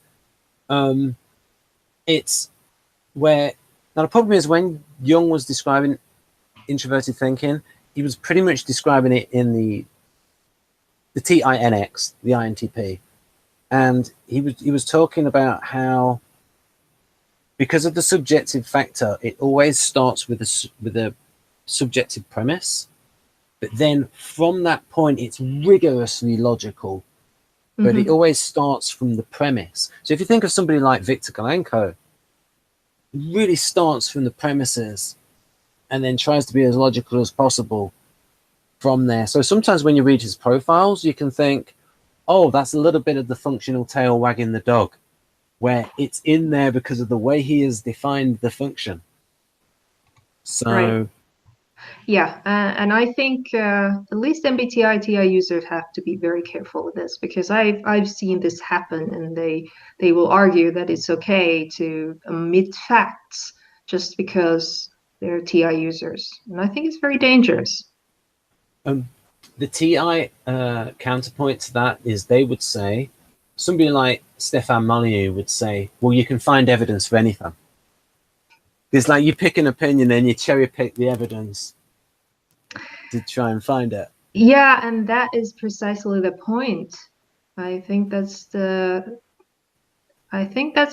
intellectually dishonest. Yeah, you would probably say that's bad TE usage. Good TE usage would, be a scientific method about it and look at the statistical distribution and analysis of variance and significance, and collect the data properly and think about how their experiments have been designed. Yeah, well, yeah. I mean, I think it's just bad logic to omit any kind of data. I think any system that you build, TI or otherwise, has to take into account everything known about this issue. You get this with, now there was a controversy a few years ago, and the emails came out from a lab that was looking at global warming, and they were talking about, they were like fudging the data a bit, because the more global warming they report, the more funding they get. And you get this a lot in science, where certain results, they want to get certain results in order to get the funding. Yeah, I've seen that argument. Yeah, I've seen that argument used a lot to dispute climate change, and I intensely. No. I'm not saying this particular case. I'm just saying that I see people refer to it because they don't want to believe in climate change, and hence they refer to this kind of possibility as a reason, and it annoys the hell out of me, because I think that's. I mean, obviously, they were at fault if they did that, but it doesn't disqualify every other piece of information we have. All I would say to them is, Russia is now trying to get that northern sea route because there's less ice in the Arctic. Yeah. And Finland had a summer start about a month earlier than it used to. So it was good for you. Yeah, sort of. I mean, it's kind of a mixed blessing. He used to joke, Ricky Gervais, that global warming is a bad thing, but it could bring marvelous weather to Britain. Yes, and Finland, it seems. And Russia, because it opens up, gets rid of the permafrost and more areas for landing. Yeah, all that. Right. I mean, yeah, this is precisely the kind of cherry picking that you can do if you want to twist the facts to suit your. Anyway, to get back to this. Yep. So yeah, TE. Obviously, it is also about subjective reality, as it is in socionics. However, in MBTI, I often see this quality attributed to it that's sort of a small portion of the socionics SE. It's not all of it for sure, but there is this kind of a leadership quality that TE is often seen as having. Yeah. And that might be also why I've seen MBTI TE users turn out to be socionics TI SE users. I think one of the reasons for that is that ESTJ, if you look at the Kersey profile of ESTJ, there's a lot of extroverted sensing in there, with the TE and the SE enforcing the rules. And then also you've got ENTJ with that tertiary extroverted sensing, and the sort of Maria calls it a puffed up extroverted sensing, where things can get misattributed to TE, as you said, that really to do with more extroverted I've heard that argument made, but it doesn't change the fact that MBTI SE is completely missing this attribute. Yes, in general, Dario puts it in a little bit, but MBTI themselves, you're right, doesn't put it in. Yeah, so it doesn't explain MBTI. Yeah. And I mean, I've seen. I would say that for the most part, MBTI doesn't have this force aspect in any function. It just Yeah. doesn't exist. It's not there. But I think TE has a very small percentage, like 10% of it in some cases. Like for example, this one doesn't really have it, but the for example, the Jung picture that someone posted the other day, that one seemed to have it. So it's like I have that. Was it one of those was it those ones where I think I sent them to you? Was it like I found them somewhere in a group where it was like the quotes from Jung, what he wrote about each of the functions? yeah, those. Yeah.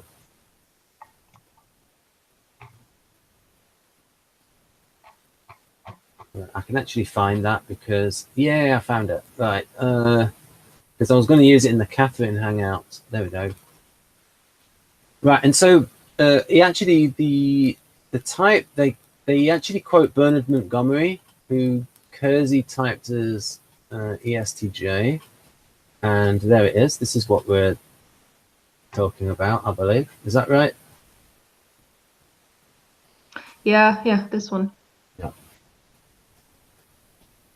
See, it comes here from it comes from the well, this is my perception, so I'm not saying it's objective, but I get it from this objectively oriented intellectual formula into the ruling principle, not only for himself, but his whole environment. Everything that agrees with this formula is right, everything that contradicts it is wrong. And that, I think, is a small part of the Socionics SE. It's not explicit, it's not very obvious, and you could probably interpret it differently. Yeah. But that's the kind of stuff that I see attributed to TE in MBTI as well. Yeah. Well, I should say in MBTI circles, because I don't think it's in the official. Right. Part of it is the way, because Carl Jung is describing it from experience, and he's looking at the TE DOM. The TE DOMs have that quite powerful extroverted sensing running in the background. It's either the creative function in Model G, in the ESTJ, or it's the tertiary function hidden agenda in the ENTJ. And the ENTJ tends to play up their extroverted sensor. And the ESTJ is quite aggressive as well. So you can see how it can maybe have worked its way into the definition. Well, that's assuming that they're the same type.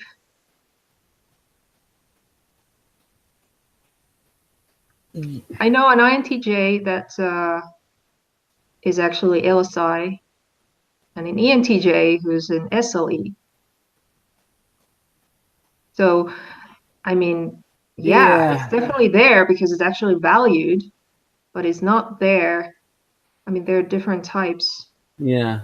In MBTI. So yeah, this again, this is why I think we should keep the systems separate. I just I think the reason I think so is mostly not only because I seem to die differently and other people have, but also because I don't like the cognitive function theory too much. I think it's messy. Right. So in MBTI. In MBTI, yeah. Well, what I do is I usually use the codes, but I'm using them in reference to the Kersey. I know, and it's very confusing. That's why I asked you what you mean, because I thought you were referring to MBTI. Yeah, I'll try to use more the Kersey terms in future. So yeah, we'll go back to right.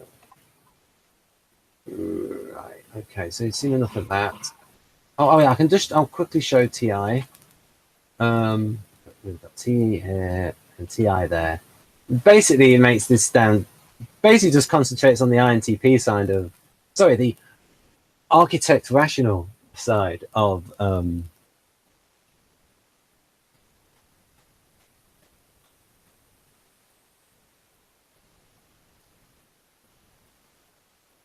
Dangerous tendency to force the facts into the shape of its image. And then also there, he's worked in NI when he says the initial symbolic image hovering darkly before the mind's eye. That's Oh yeah, NI. yeah. Also in MBTI, TI is kind of a framework. It's usually described as a framework, Yeah. and It, that too is more. Well, I don't think that's in socionics. I don't think that whole concept. I mean, obviously you use TI to create systems, but that's separate from TI itself being a framework. yeah, I think Victor describes it as a framework for TI plus, for LSI. Logic of uniform structure, he calls it TI plus, and logic of fractal structure for LII, Yeah. TI minus. Yeah, so I mean, when I read the Jungian TI, it's pretty much a lot of people think, like Dario and Victor think that Carl Jung probably was LII. Well, Victor thinks LII, Dario thinks INTP. And the way or it might have just been an INFJ that really liked the TI and combined it with the Well, NI. he said that he was thinking first, intuition second, and that his feeling was by far the weakest. Yeah, and it also might have been the fact that he made the NI DOMs look like cranks. So he might have.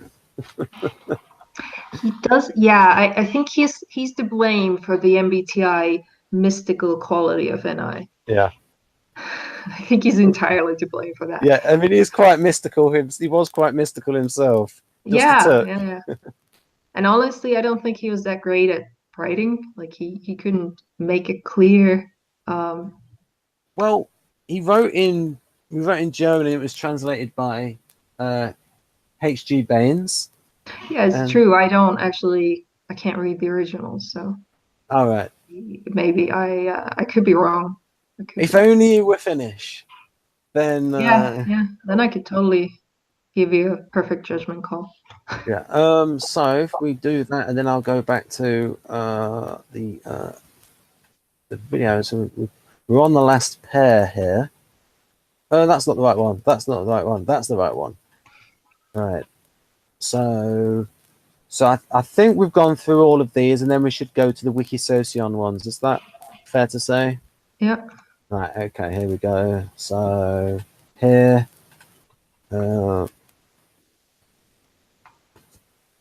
Imagine what would happen if I just put P in. Would it go to TE? No, it doesn't. No, it doesn't. If I just put in L, will it go to TI? No, it doesn't. So actually, There was introverted logic. I actually found it. Oh yes. I was wrong. Yes, that's okay. Extroverted. And they've spelt it with an O. I like them to spell it the way with an extraverted. Wikisocion description of T, and I will go like that. I'll get your comments on it. So I think in socionics, TE, it's not really about okay,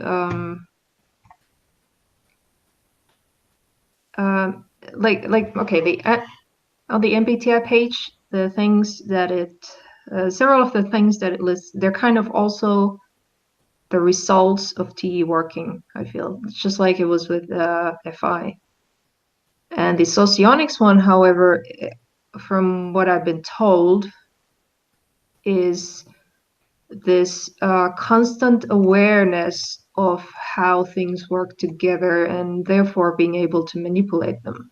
So it's kind of it's dynamic, so it's the thing-oriented version of FE, basically. Yes.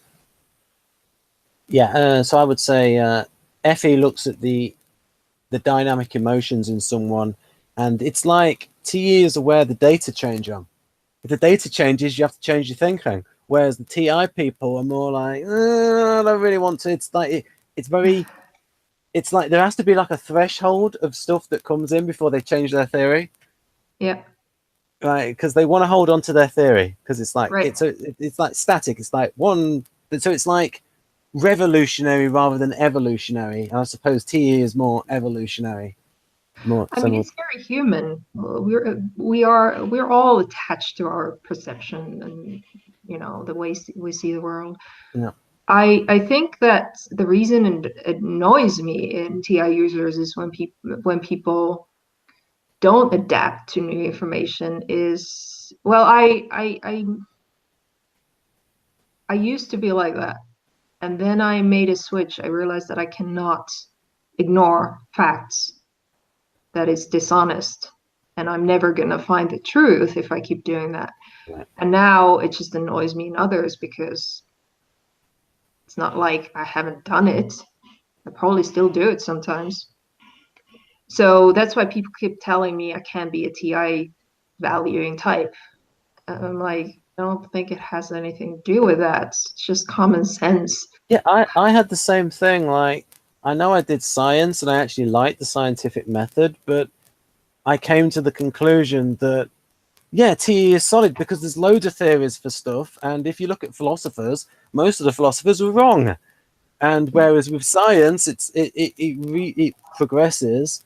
And also, I'll tend to sometimes make TE arguments because they just work better. Because TI arguments just work better with people who are abstracts and like maybe the NTPs. But for most people, the TE argument, and Aristotle wrote, supposedly via translation, that speak as common men do, but think as wise men do. And then something like the general person is more easily persuaded by the example. The wise person is more easily persuaded by the universal or generalization. I mean, he was very TI heavy, I reckon, Aristotle.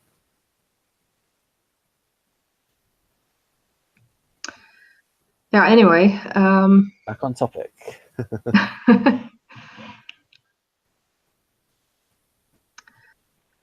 So, Does this fit you? The way this TE in the AI?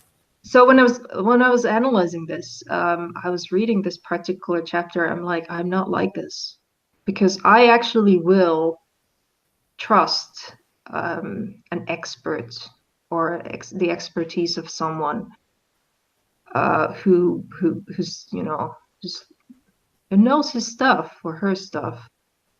And I had trouble. This is why I had trouble figuring out if I'm actually TE valuing or not.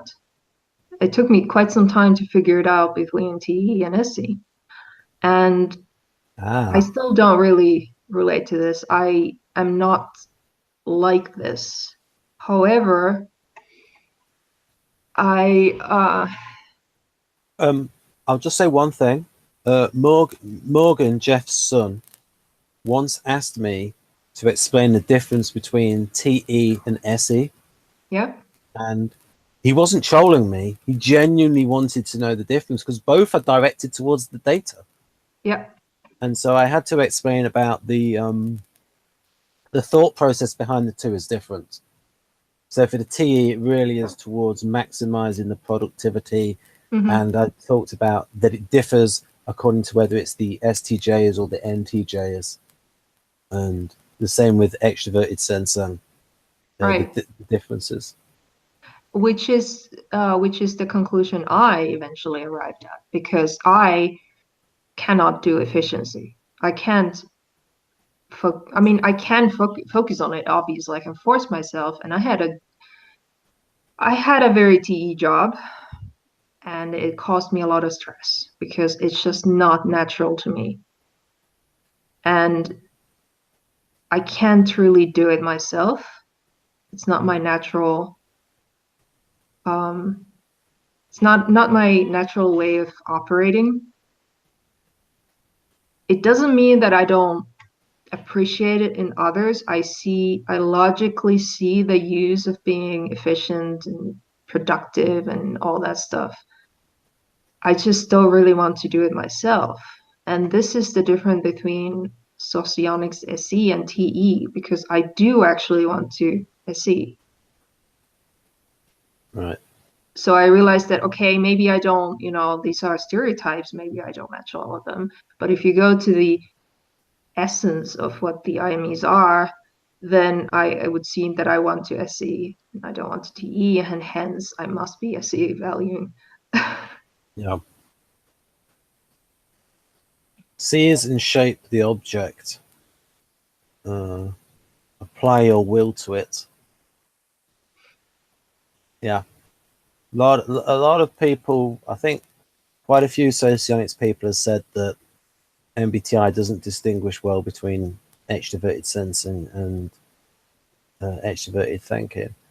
Although Yeah, it's a little, yeah. although Dario would, because Dario makes the clear distinction between.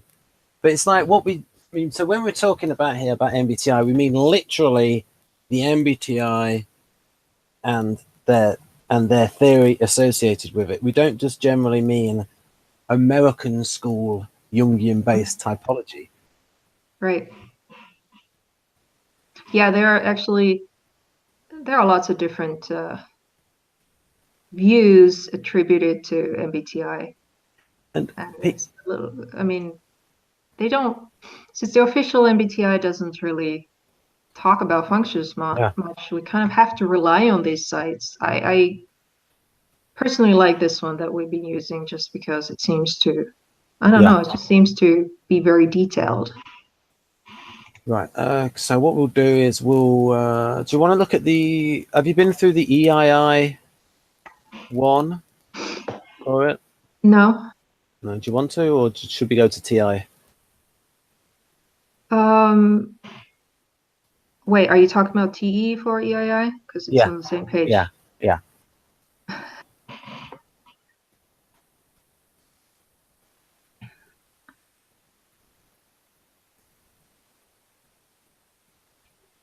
Attracted to people seen as knowledgeable. Yeah, this is also something that I'm like, isn't everybody? If you have a need and somebody can provide an answer. I would say everybody who is an intuitive, who is abstract, is going to be attracted to other abstract people, particularly when they are 20% of the population, and the abstract people find it hard to find other abstract people. Yeah, that's another matter because I've never seen socionics stats that didn't seem to have a fairly equal distribution of the types. On the other hand, though, all the stats that I saw had too few people, so they're not entirely reliable. But Yeah, I'm not convinced that there is actually this discrepancy between sensors and intuitives, at least in the socionic sense. So in socionic sense, you think the number of intuitives and sensing types is the same? Pretty similar? That's what all the stats that I found seem to indicate. Of course, disclaimer, not enough people. Yeah, and it also might be that the people that are attracted to socionics, like overwhelmingly the abstract people, are going to be more. No, they weren't. At least not in those, because they were equal. That was weird that there should be that, because Victor would say that there was, well, I mean, there's the things that he types as extroverted sensing, he would say there's a lot of, anyway, that's a side issue. Does he have stats? Like, does he actually have stats? I'll tell you what, I think Victor Talanoff has, because he's done a lot of, he was behind the Salty 160, which was a test that's no longer available, but I've done a video on it. Okay. And it was 160 questions, and it gave me EII. Okay. And have I shown you my results for the Salty 160? I don't think so. No, I'll send you those later. So yeah, we've been through this. We'll now look at the TI. And this will be the climax function, I believe. Yep. So, and as you correctly pointed out, I just need to put in L, and I should get introverted logic. Although if I actually put in TE, it would have gone CI. It would have gone straight there. Oh God, look at that! Look at Auschwitz bias there. Let's put. Yeah. Socionics is definitely created by TI users. Yeah, I mean, it's the alpha quadrant bias. Like there's definitely a lot of that. Austra typing herself as ILE. Yeah. I mean, sure, it's good for creating a system like this. Yeah. I mean, talking about typing people in social, I've seen like tanks born in Russia, and like everyone on there is like a sensing type. Hmm. And it's like I've seen, and it's like a lot of them are like so obviously, oh, they're SJs, they're SPs. You can just type them so easily in Kersey temperament. You've got the foreman saying, "I do not believe in liberal management methods." And so, anyway, back on track. So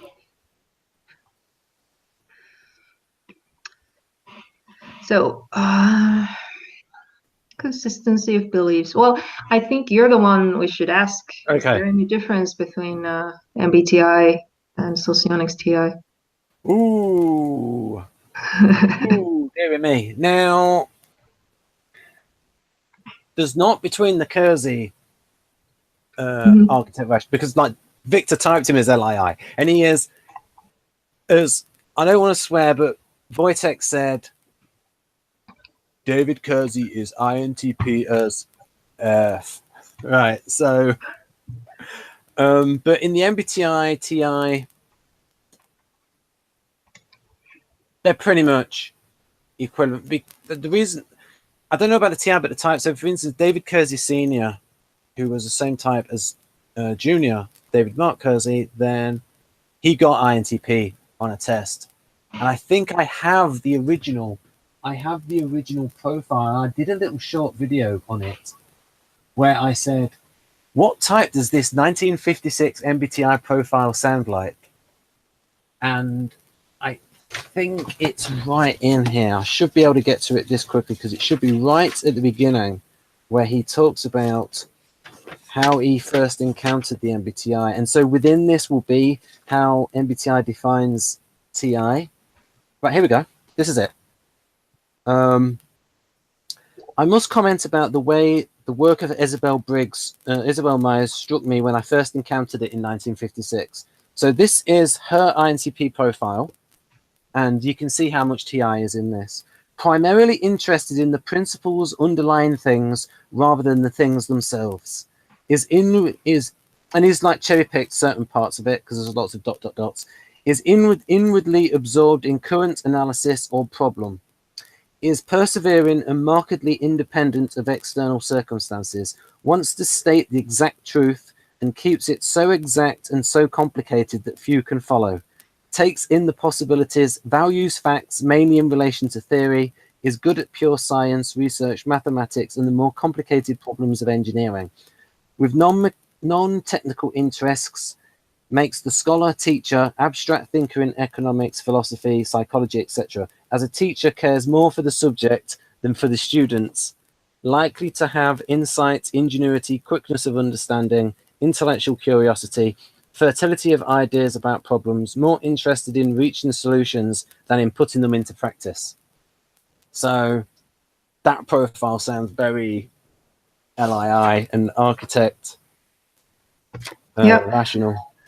and that one actually mentions facts, which is interesting because I've had these TI users argue that they're allowed to ignore facts. Yeah, I mean, it's just that I like Kersey Mastermind Rational, so strategic arranger, strategic contender. They like I said, they subject every idea to the test of usefulness. So it's like does the TE viewpoint on every idea. Even Dario, the way Dario defines TI, gaining leverage through a framework. So it's like again, it's the practical use of the idea Yeah, that he's focusing on. it's actually interesting because when people have questioned my socionics type, they have used this argument that I'm too hung up on facts, that I want to that I won't believe something unless it actually works. And then it occurred to me that it is actually socionics TE that is capable of ignoring facts as long as the result they get works, as long as they have the practical result that they want. They're not going to care so much about the details of the system behind it and whether it makes logical sense.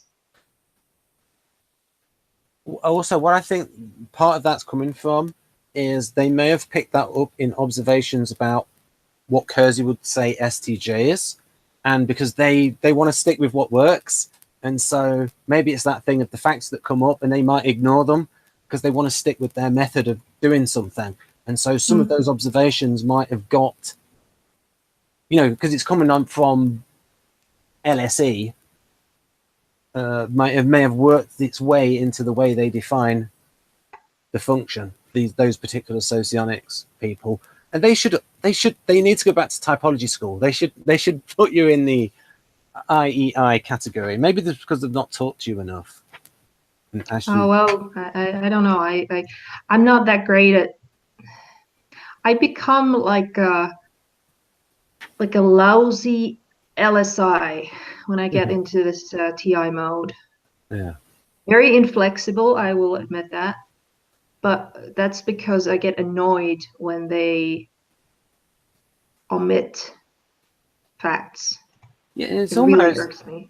and it's almost probably an insult to your intelligence as well. It's like, look, I've thought about this. I've done the research.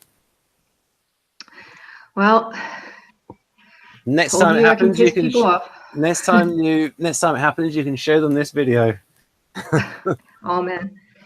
Right. So there you go. For our TI is used in the II, and then I'll show them in hidden agenda. Okay.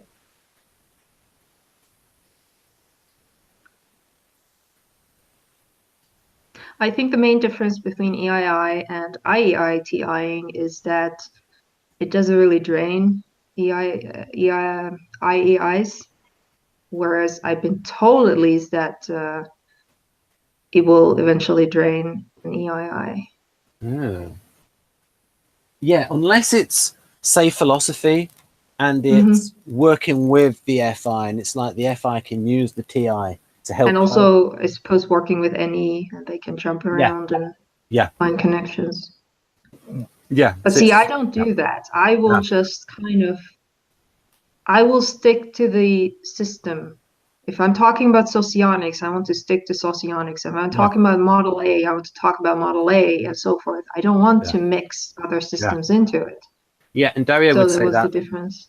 Because immersing yourself in the present context, and it's like the MPs like me the NE ego types want to find the connections between systems. Yeah. And someone like John Grinder would say, but by doing that, you lose the specifics of both systems. You delete the specifics. Exactly, and that annoys me.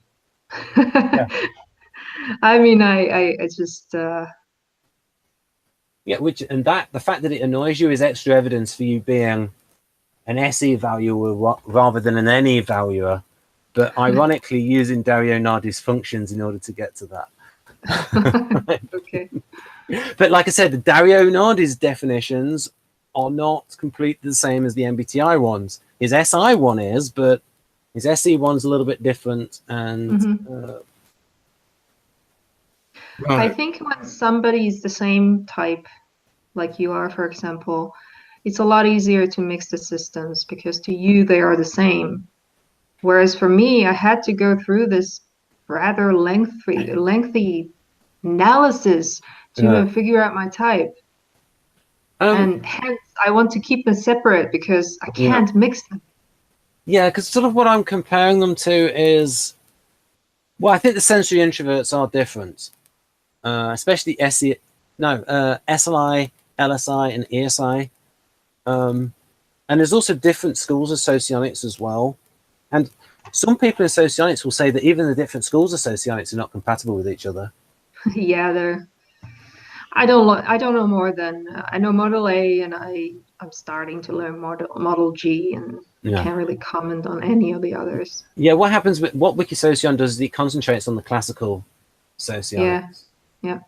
So what I'll do now is I'll now show. So we've been through the EII. I'm going to go to that's it, the hidden agenda. And this is where Victor would say it's different. He would say that in SEI, because they're a right spinning type, they're launched by TI plus, and TI plus is about following instructions. So very much like the MBTI SI, and of course it's TI minus in the II, which is a bit more abstract and multi-angle thinking. Okay. So, uncertain of the logical clarity backing his actions. The 6 external assistance. You see, this is where I have actually benefited from the LSI. I think I've gained a lot of self-confidence by interacting with him on the TI level. Right. So I would say that he's actually helped me develop TI and SC, and especially together because I get them together from him. So I would say that I would have identified with this part of uncertain of logical clarity part more in the past, not so much anymore, but I see that as change. Right. Right then. And I do still seek external backing because I'm not confident about everything. I can give you an example of Maria talking about when she had a beneficiary shift to LII. I think I've told you this off air, but Maria has said on air, so this is just for the audience, that when she was in Moscow and at school, and I think like primary school and secondary school, she had a maths teacher that she liked so much. So this is like the idea of it being supplied from the outside, that she became really good at maths and she became a mathlete. But what happened was she realized that chemistry would be a more productive option, so she switched to chemistry. And but it was almost like the energy is not as there. So it's like she was very capable of it, but the energy is not as there as, say, for the NF things. And so it's like, this is what I mean about the hidden agenda thing, where it's like people like it, but again, it's like eyes are bigger than the belly. It's like they have an appetite for it, but then when they get to eat it, they've not got the full appetite for it. Whereas it's probably safe to assume that I spend most of my time on NF stuff. yeah. So hence I'm using TI with that mostly. Wait, are you my beneficiary? Yes, I am your beneficiary. Does it seem to fit? How do you mean? I mean, you mean the relationship, or Yeah, like can you tell? Like does it any experience? it's tricky because this is one of the things we need to do with Victor, because the relationships work on different levels. Because you've got these different elements of an interaction. So we'll talk about the information level. So maybe on an information level, there's there's information going from the LII to the II, but on the other levels, the information is going the other way. Right. So, and overall, there's probably, like I said, benefactor, beneficiary, because he's got information level. We either calls it information level or intellectual level. Then there's like physiological, and there's ones maybe psychological, social. There's like different ones in there, and the idea is that I cannot supply the extroverted sensing. Right. You But desire. I also don't expect it from you. Yeah. Right. This is an intellectual level. Yeah. Right. And so that's a difference. And so the idea is the reason why it's unequal is that with your auxiliary FE, you can supply the thing that theoretically the LII wants more FE, wants the FE so much that or rather, wait a minute. The idea is that the LII wants the FE more than the IAI wants the TI. And Right, that's why it's unequal. Yeah, and also I don't supply it with SI. Yeah. So you just get like flashes of FE here and there probably because Yeah. I'm mostly in a TI mode here. Yeah. And plus, when you supply the SI, you'll be supplying it from the role, which is stronger than me supplying the SE from the polar position. Yeah, I don't think you supply any of it. Yes, even however you define it, I do supply the assertiveness and I do not supply the submersing in the present context. Right. So yeah, changing subject and being informing rather than directive. So that is the case, folks, for why IAI Sanna resembler also identifies as MBTI INFP. And in future, we will go through the Kersey healer idealist and the counselor idealist to see which ones she resembles there. So that's good night from me. Good night. Just press stop.